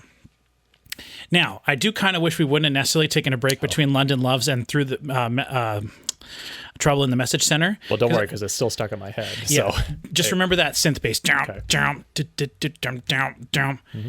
All right. Trouble in the Message Center.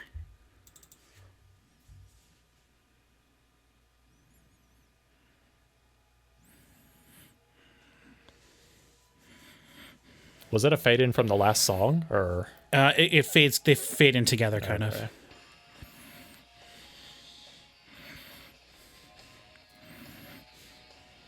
This feels very modern. Does it? I think so. Yeah, that's awesome.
Those la la la la, ooh, la la la.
There are definitely some funky notes in there. Yeah.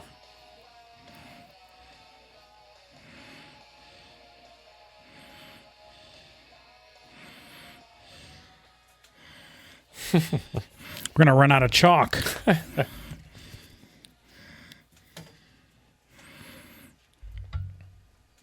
That's enough. So what is a message center? Is that the post office? I'm not sure exactly, but the way they were talking about, like he was talking about a new typeface today and no more calls today. Right. So I think what it's referring to is like kind of like a manager or something in like a call center. It would be what we call it today. Oh, okay. Like a call center would be my thought. Just like a big company, you think? Or that's what I'm thinking. Okay. Or maybe like a telemarketing system thing. Oh, okay. I mean, remember, this was mid-90s. Yeah. So I don't know, but something like that, I think. But I love how that song showcases Damon Albarn's range, right? Because he's going, la, la, la, la, la. But then he's also going, a new typeface today. Oh, you have the message center. In the message center. You know, like he's got like a 3.5 octave range. Yeah. And like I said, in the Gorillaz, the stuff people know him more for, which he does sing like this in song 2, but so Blur, I guess, but like in the Gorillaz, like he sings totally different styles. Yeah. Like the first Gorillaz song, Clint Eastwood, which I'm sure you know, he was really sick the day that he recorded that part, his vocal part, which is, I ain't happy, I'm feeling, but it sounds like he was, I ain't happy, I'm feeling glad, but like he did that, excuse me, that's like an iconic part of the song, that his voice is so nasally, right. And he didn't do that on purpose. Like he was sick the day that they recorded that, and then they liked it, like, you know, because they just did it like, and then they were going to do it again later, but they liked the way it sounded. Yeah. So then he made it a point to be more nasally when he was singing, and it's like this one of the signature, not in like an annoying way. I know I just did that like over the top, but like I love the way he sings in the Gorillaz, but he makes it a point to sing differently because he's doing a character. Like he is 2D in the Gorillaz. This one. Yeah. So, which there is a reason his eyes are black, by the way, because this guy hit him with his car and knocked his eyeballs out. but anyway, yeah, I got their whole their whole lore. Oh no, yeah, it's actually incredible, and the fact that they age and stuff throughout all their albums is amazing. Because here at this point, she was only 14. I think she was 12. She was shipped overseas in a box. To them, she just showed up in a box at their doorstep, and they opened it, and she was in there, and she's a guitar prodigy. Noodle. She's my favorite member of the Gorillaz. So, so yeah, how did you feel about that one? I don't know if it was my favorite. No? Okay. It's cool. I mean, a bit more of a punky vibe. Yeah. But also, I like the cool synths that are in it. Yeah, the synth was the best part. I like that stuff. And I just like it's like a neat amalgamation of all the stuff that we've heard so far on this one song, right? Yeah. There was fun stuff. And then it was almost sounds out of place when he was doing that la, la, la, la, la. Yeah. But it's like, but when they repeat it again after the last chorus, and everything's kind of in there at the same time, you're like, okay, I kind of get it, you know? At least that's how I feel about it. Sure. So, all right. Now, are you ready to listen to my number one favorite Blur song of all time? Oh. You have a lot of favorites on this album. I do. I like this album. This isn't your favorite album? So far I've said that this is like one of my favorite songs on the album. Yeah. And I've said that, I think I've only said it about this one. I've said I like this one a lot as well. I don't know. But this, just on this album, I was saying. But this, Clover Over Dover, your favorite, is my number one favorite Blur song. Okay. Clover Over Dover. You ready for Clover Over Dover? Send it on over. I think you're I think you're going to like this one.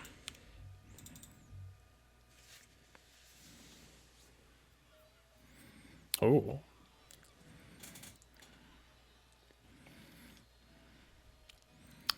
You know, I like harpsichord. I know you do. And you can tell it's a real harpsichord because you can hear the bass and the keys. Oh.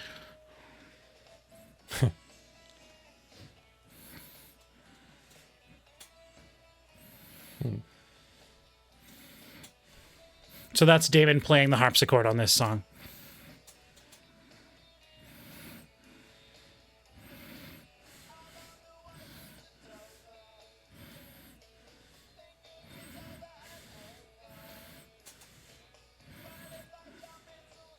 Drums on the right side or on the false floor side.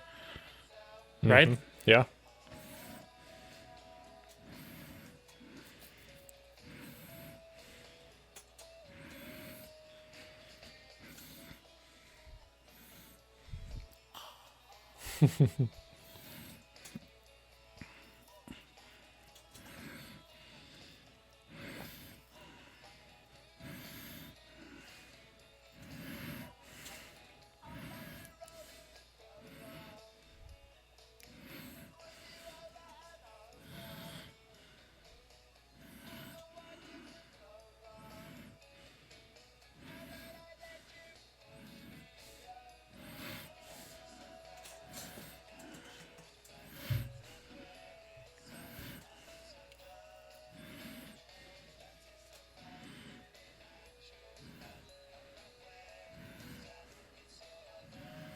Yes, indeed. Oh. Oh. That is the most Gorillaz thing on any Blur thing. Yeah. Oh.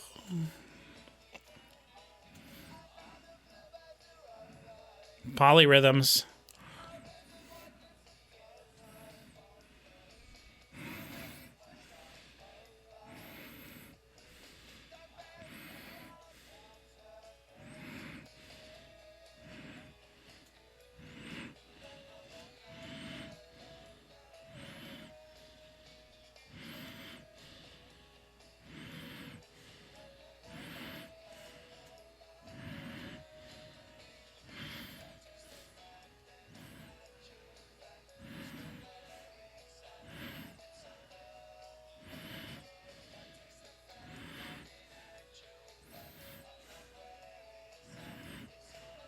Is that a guitar? That's do do do do do.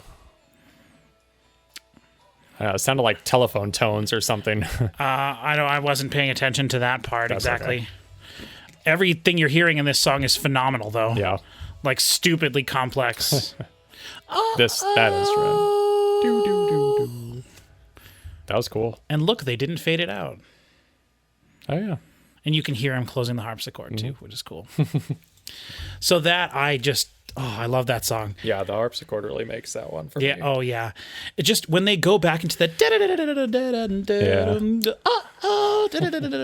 it's just like, oh my gosh, to play that for 20 minutes. Yeah. I love it. And like I said, that is such a Gorillaz thing to have a refrain in a song rather than a chorus, which usually when you're talking about the refrain of a song, it's like a musical part that gets repeated multiple times in a song. Yeah. So it's like not a vocal part, but a musical part. Right. And the Gorillaz do that all the time. With Right. Clint Eastwood, they did it with, which is, or no, not Clint Eastwood, Feel Good Inc. Yeah. Right? Don't, feel good. Don't, feel good. That's the refrain of this song. Mm-hmm. Then the chorus is windmill, windmill for the land, time forever, hand in hand. Strip it on your side, it is shaking, falling down. Love forever, love is free, time forever, you and me. I love that song too. I love song 2 as well. Song 2 too. Song 2 also. So that was Clover over Dover. I know you like harpsichords because you've mentioned that to me before a couple times. Cool. And so I was really excited because the harpsichord is the lead instrument there. Yeah. You know? And it's crazy because the harpsichord is going, but then the guitar is going just something just as insane, right, you know? And just these weird notes and these weird sliding things that he does. And he uses clean guitar tones in a weird way where it's almost like resonating with the song. He is such a creative guitar player, just so creative. And that was one of the things I got when we were listening to Talking Heads, was like the creative way that they used things that you've been hearing in music, you know, since the 50s. Yeah. So that was Clover over Dover. Cool. Now we're on to Magic America, which is track 13. Magic America.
I love that. With all those magic people.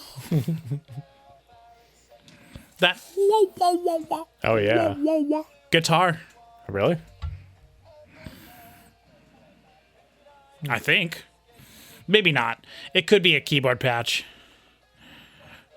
Probably it's a keyboard.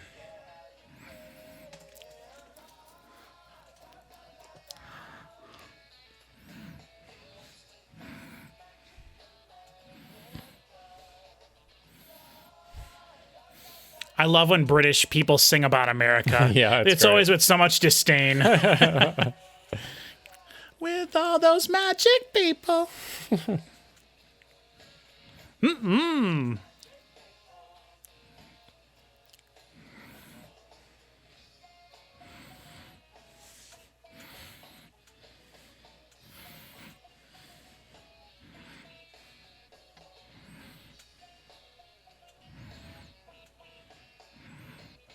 I love this. Yeah. It's so cool. They're so fun.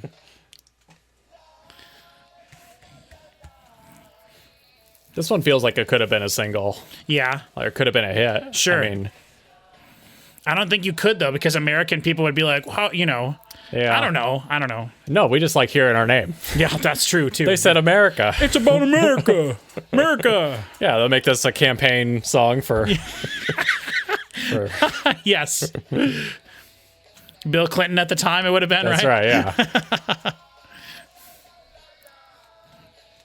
I wouldn't be surprised if this song's not in some way about that. You know, he said something about turning to channel 44. I don't know what that is, but maybe it's... It's a UHF station.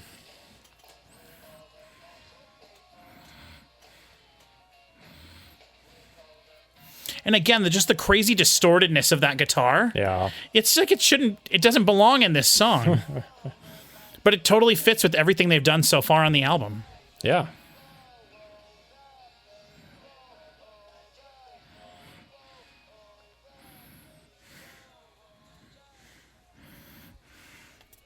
It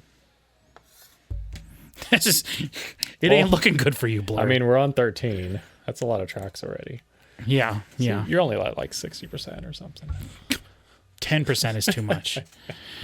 Okay, so how did you feel about that one? I know we talked about it a little bit there. It was cool. Like I said, I think that could have been a pretty mainstream hit, I think. Are you starting to get like a feel for like their style? I think so, Now, yeah. like every song is so different, Yeah. but at this point you've pretty much heard every element that's on the album, and now I feel like the second half is just them kind of combining all those elements in different ways. Like this song didn't surprise me. Yeah, at all. yeah. The strumming guitar during the choruses is very Blur, but also Graham Coxon just doing that crazy distorted guitar the entire song and never stopping, like. And then the aux percussion and just the simplicity of everything and the happiness of it, but also the like sort of jab in the eye of America, Right, like yeah. it's very Blur. It's very Blur. Okay, now we're on to Jubilee. Track 14.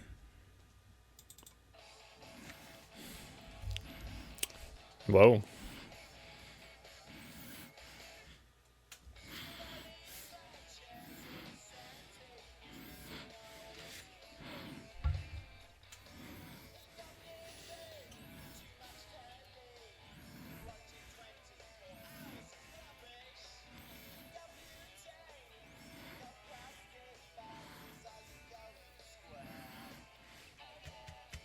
Oh yeah.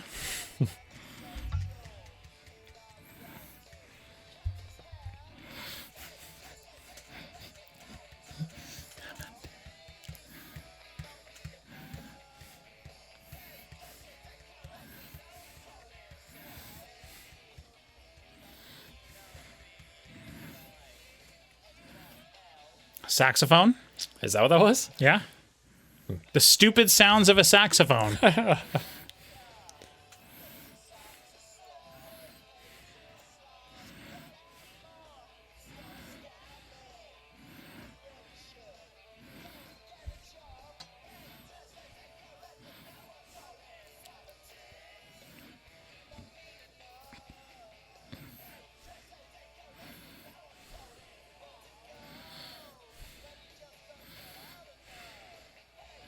This reminds me of something. It kind of reminds me of like Mott the Hoople Okay. or something like that.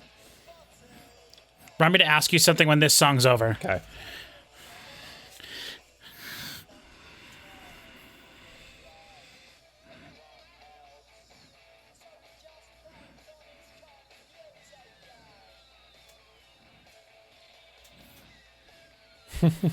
I love it. That's cool. Sounds like fireworks. Yeah. Or it sounds like arcade machine A noises. little robot toy or something. Yeah, yeah. There's a whole Gorillaz song where he just uses toys Oh, really? to make the whole. Yeah. Huh.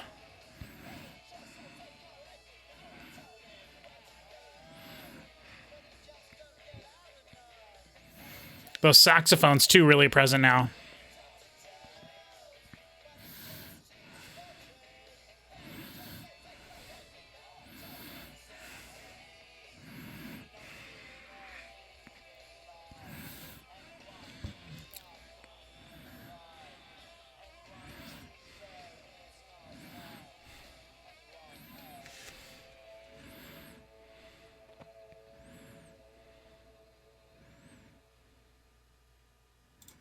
So there we had the guitars were obviously going da, da, da, da, da, da, da, da, da, da. Yeah. But we also had the bit like sort of baritone saxes going bar, bar, bar, bar, bar, bar.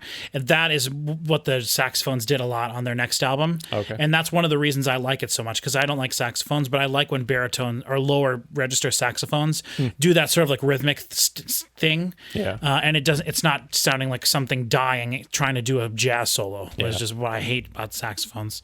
If you're unfamiliar with saxophones, my least favorite instrument by a large margin. I cannot stand them.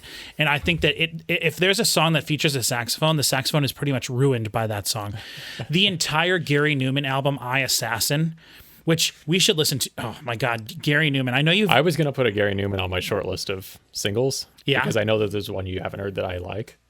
So maybe we should do that. Which one haven't I heard that you like?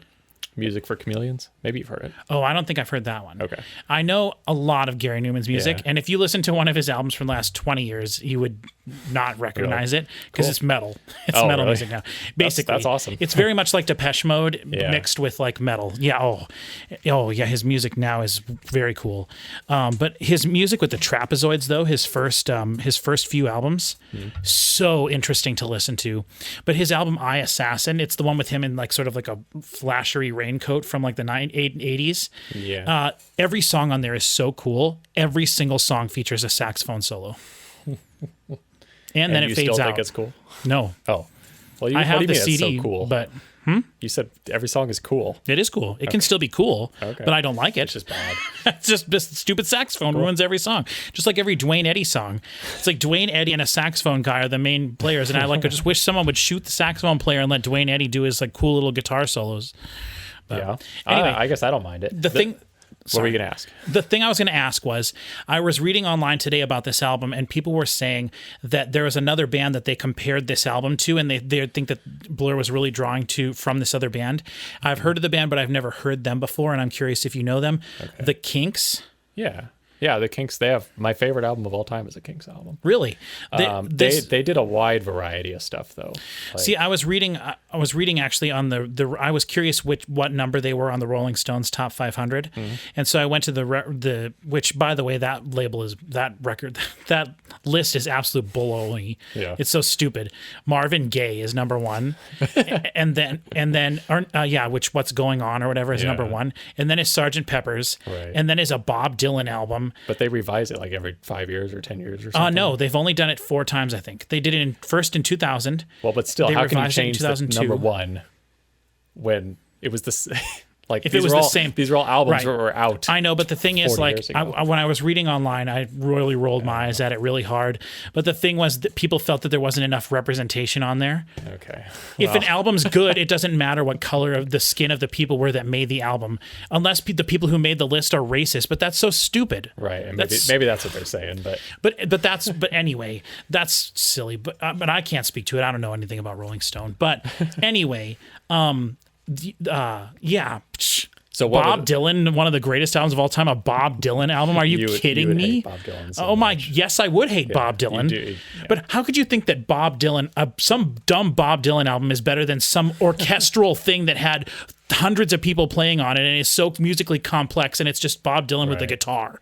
Get out of here. Because it's meaningful, man. I guess. I just don't. Music doesn't mean that to me. So, music is something totally different to me than that. Were the Kinks high up on that list? No, what you were looking no. for? What they were saying was, I was reading about this Blur album, and the guy who was writing it said that he's always in his mind associated Blur with being having the Kinks being a big influence on them, and he had never mentioned that out loud to anybody. So he did a bit of research online, and apparently a lot of other people have said that. And I don't know the Kinks at all. I know I have one of their albums. Yeah. So my favorite album, maybe my favorite album of all time, is their album Arthur from 1969. Let me look up a cover of it. I don't think it's one you have. No, the one I have has like a weird face. It's like a dude with like a mask or something on the face. They put out a lot of albums. Yeah. But they did, I mean, you would know Lola. Is it Kinx? Kinks. KS? Yeah. Okay. And you would know their mid 60s hits. They were like kind of pretty popular, and you would know Lola possibly. Is that the one you have? Oh, this one. Hold on. This might be all their album covers in one picture. Oh, jeez. No, that's not the one I have. Wait, no, that's. I think I clicked on too many things. Okay. Oh, so this one's Arthur there, the brown one. This is the one I have. Oh, sorry, I clicked on it.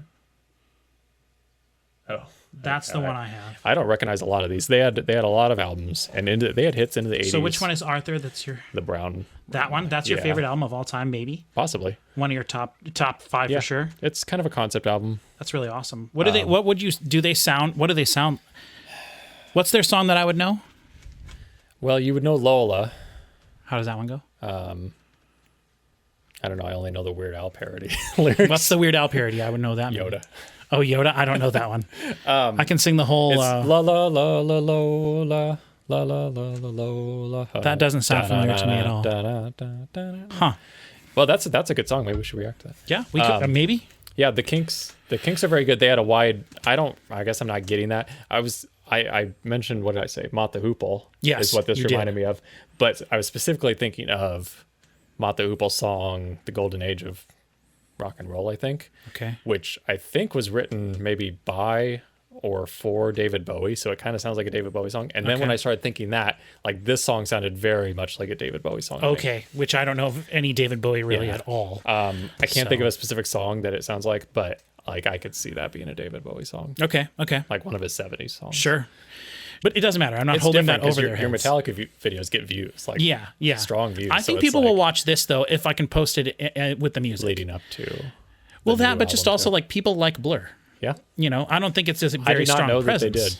Yeah. I It's never would have guessed. This album is like kind of blowing me away. Yeah. Honestly, so far. I know we still got 2 tracks left, but like I will be seeking out and listening to more Blur after this. well, maybe you shouldn't if we do more rap. Maybe. If this video does good, Yeah. We you can do the know, albums, like sure. let's say if this video gets over 3,000 views. Oh, yeah. Which is a lot. Yeah, Like I don't think this video will come close to that at all. I'd say 1,500. We can, But I want to make it realistic so you don't really have to do it. But the thing we is, can like, do another one the remotely. thing is, like, I would love to do their next album, Yeah. and then maybe even their album before this. But it would also be fun to do one of their albums that I don't care for as much. To see what you think of it, because it's just weird. They got really weird later. And their most recent, well, we're going to do their new one. Yeah. So anyway, all right, track. Now, what we're going to do with this, we're going to listen to these 2 songs together. Okay. So now I told you there were 2 instrumental songs on here, Yes. And we've heard 2 sort of intermission-y songs. We heard one. We've only heard one. So Okay. So I'll just spoil it. Lot 105 is the album closer is one of those songs. Okay. Now, also, when they were recording this album, they recorded it over, I think, like 4 months, 3 or 4 months, and everything went very smoothly except for this song. Oh. This is a low, very difficult. Is that what they called it? This is a low? I don't think. Well, they had a difficult time with this song. Yeah. This song is the most futuristic Blur that I don't care for as much. This is the most like hinting at what's to come. They were developing their new sound. Yeah. Although their next album has nothing like this on it at all. So, but future albums. Cool. All right. So this is a low, and then we'll go right into Lot 105 and finish the album off. Okay. Was that again the end of the last song? So they do a lot of crossfading, huh? Or just gapless. I Well, guess. when you fade a song out, you know. Yeah, I guess it didn't really fade into it.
Those sort of like swooshy delays. Yeah. Oh, that is so future Blur. Huh. Yeah.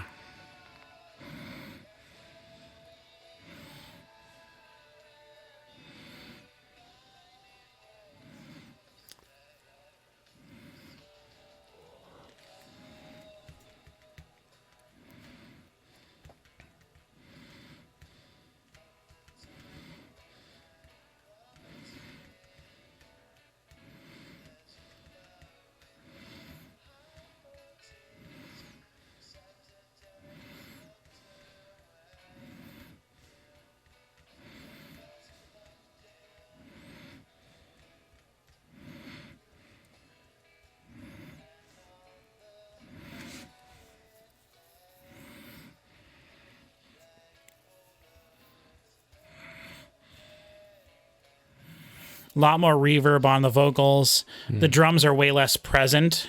Yeah. Like you can't really even hear the kick really You really?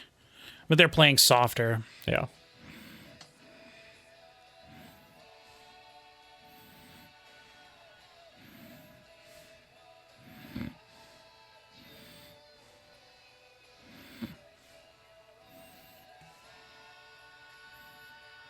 This does sound more 2000s-y. Yeah.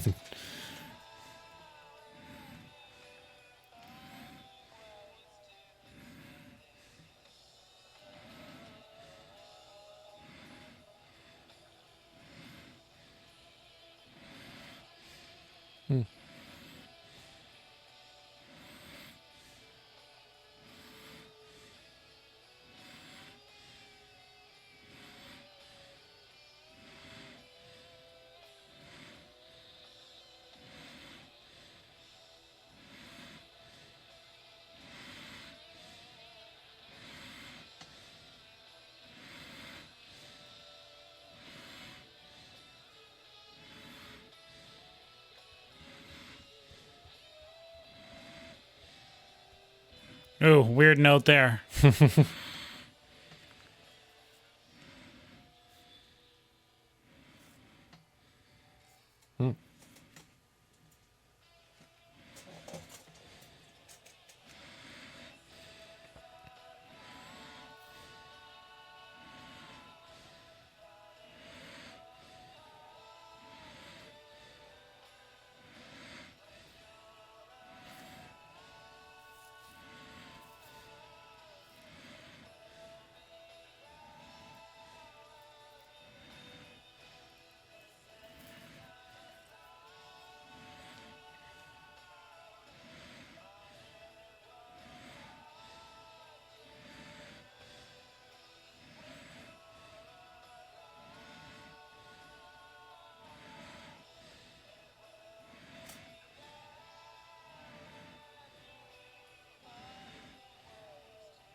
So definitely different sounding. Yeah, for sure.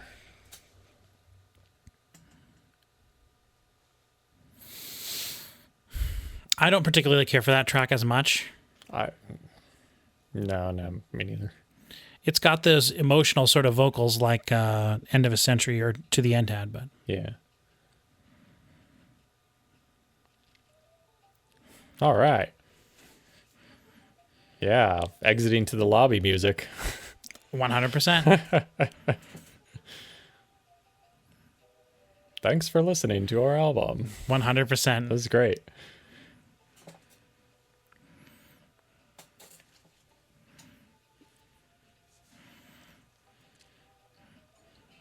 Ooh. Now it's islandy.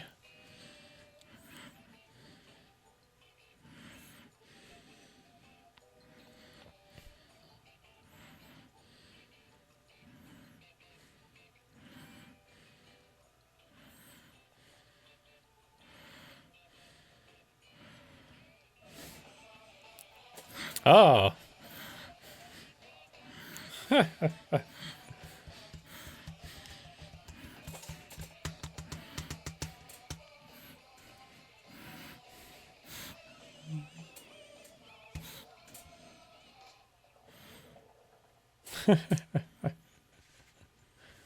That was great. And so there's the end of Parklife. That was a great ending. Isn't it though? I love Musilek Yeah. like that. Yeah. Devo put out a whole album back in the day of all their songs, but they covered them as Musilek. Dude, that's so cool. I have it on vinyl. It's like a 2-disc. That's set. really cool. What they did is when they would go out to their concerts, I guess if they didn't have an intro band or whatever, but leading up to them, they would play that over the loudspeaker. That's awesome. Like their songs as Musilek. I love it when bands do like specific stuff like Yeah. leading up to their. I love that kind of thing. That was cool. So there's the whole album. So do you want to touch real quick on that last full song, the To the End? Or not to the end. This is a low. This is a low point of the album. That's the. I agree. No, it was fine. Yeah. If that's what their more like newer stuff is like 2000 stuff or whatever, then I would definitely not be as interested. Yeah. It's cool. It fits into the album. It's different. Yeah. Which is the whole album is pretty different throughout. So yes, it is. And I know you weren't necessarily saying dates specifically, but that is much more like their 1996 and their 1999 album. Okay. And then one of the cool things, that doesn't really matter, but they made a documentary about the band when they were basically breaking up, and they knew they were going to be having their last concert and stuff. And so when they on their 1999 album, they ended it with a song or an album called No Distance Left to Run, or a song called No Distance Left to Run. Yeah. And it sort of reminds me of this song a lot. It's very slow. And it's like they almost don't want to. It feels like they don't want to finish it because they know they're done. Yeah. And then I think they filmed their like last concert or whatever playing it. Okay. And the whole documentary is called No Distance Left to Run. And I always get that song mixed up with This Is a Low. Yeah. So not that has anything to do with it. So it wasn't their last album at the time, the one that what's his name didn't even play on? They didn't know they were going to make that album yet. Oh, okay. So they thought that they were breaking up at that point, but they weren't necessarily sure. And so the documentary is sort of like, so they didn't necessarily know, but This is the 99 album you're talking about? The 1999 album, yeah, which is called 13, because it was 13 years after they formed. Cool. And then 2003. And also the 13 is written in such a way that it looks like a B. Oh. And so there's like all the different ways you can make 13 look like a B for Blur. Mm-hmm. It's actually really cool. The concept is really cool, but it would be fascinating to listen to that just after listening to this, just because it is crazy. The difference, really, like how much more boring the songs are on it. It's just such long, sludgy songs. It's really weird. And then they'll have a song on the album that sort of kind of feels like this. Yeah. You know, I'm thinking like Death of a Party, which is on their album before that, or like my other favorite, Clover Over Dover is my favorite song, but it's hard to say, but my other favorite song of theirs is one that's sung, the leads and all the vocals are done by Graham Coxon. And, what is that song called? It's been a while since I've listened to it because I don't ever listen to those two albums. But anyway, it's the one good song on that album. Yeah. But anyway, it doesn't matter.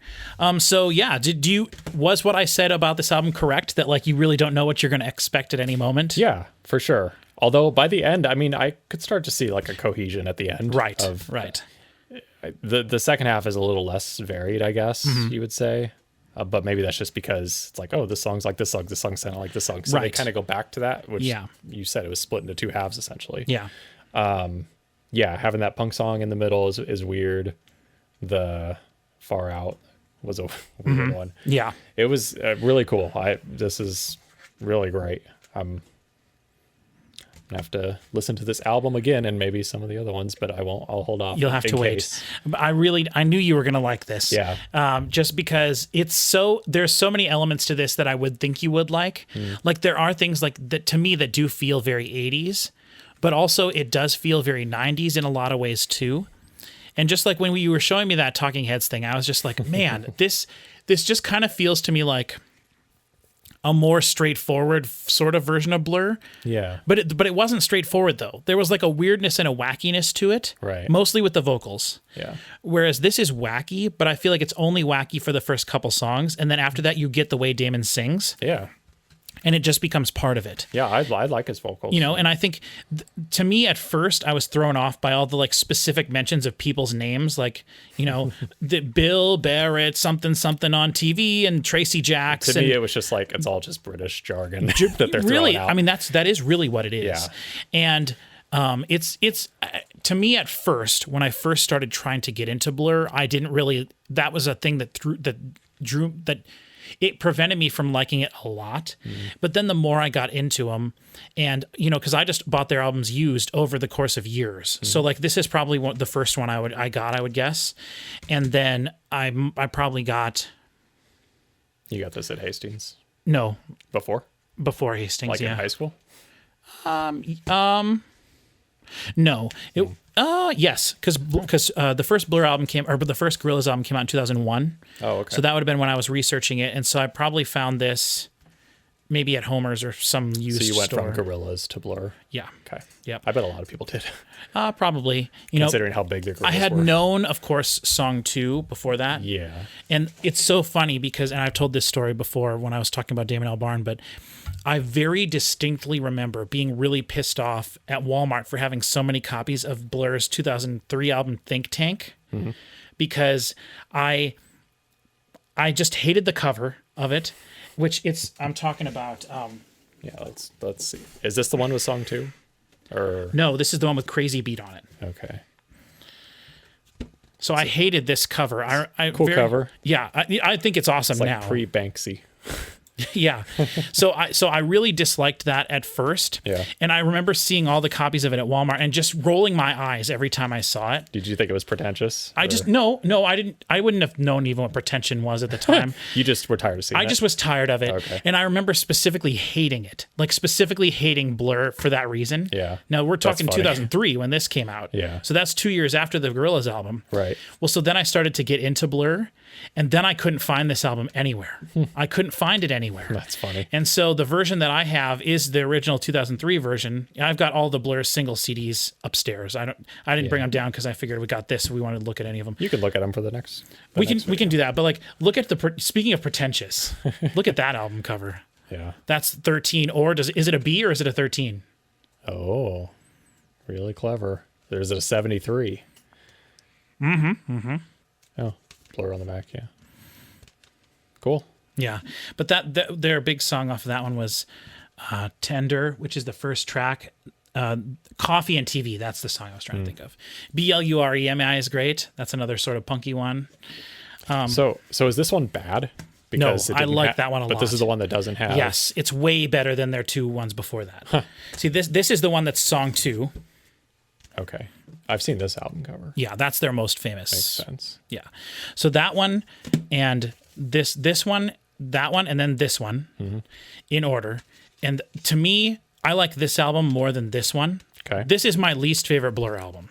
And that includes their first one, which is not the best. Yeah. But there's only on this. It's just called Blur. Yes. Well, it's yes. Yeah, this is their Self-titled. self-titled. On this one, the only song that I like at all, I do not like Beetle Bum, which was one of their big songs. Beetle Bum. Da, da, da. Like, I don't like that one at all. I do love Song 2. Song 2 is fantastic, but it's less than 2 minutes long, so it's like, get out of here. The only song on here that I do really like is Death of a Party. That's the only one. The rest of this, I could totally leave. I've always wondered, is it actually song 2? It is. Yeah. And then on this album, I really like Tender. I like Coffee and TV. I like BLUREMI. Battle is okay, but Caramel is okay. Or So is that about EMI, What's EMI? the record label? Mm-hmm. Isn't that the record label you mentioned earlier? Yeah, I did. I don't know if that's what it is. I've never known what it is. But they use a cool vocoder type thing on there that's like BLUREMI. It's like a generated like robot voice that they then used on their big single from Think Tank, which is crazy beat, yeah.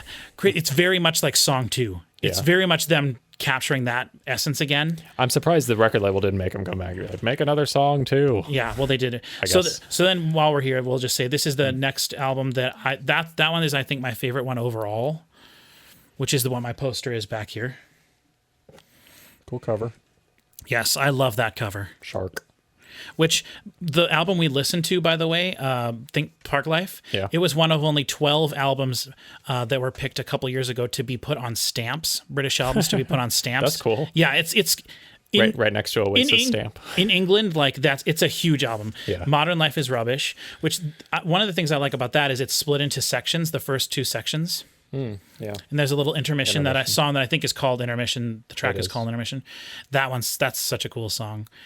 But on that album, For Tomorrow was their huge song off that one. Yeah. And then also, like I said, Pop Scene which if you'll notice is not over here. I believe it's up there. Yeah, it is. Because it's on the bonus disc. Pop Scene single. Yeah, which Pop Scene was their big song that broke them into the United States. And they didn't even have it on an album? They did not have it on the album. They had a lot of B-sides.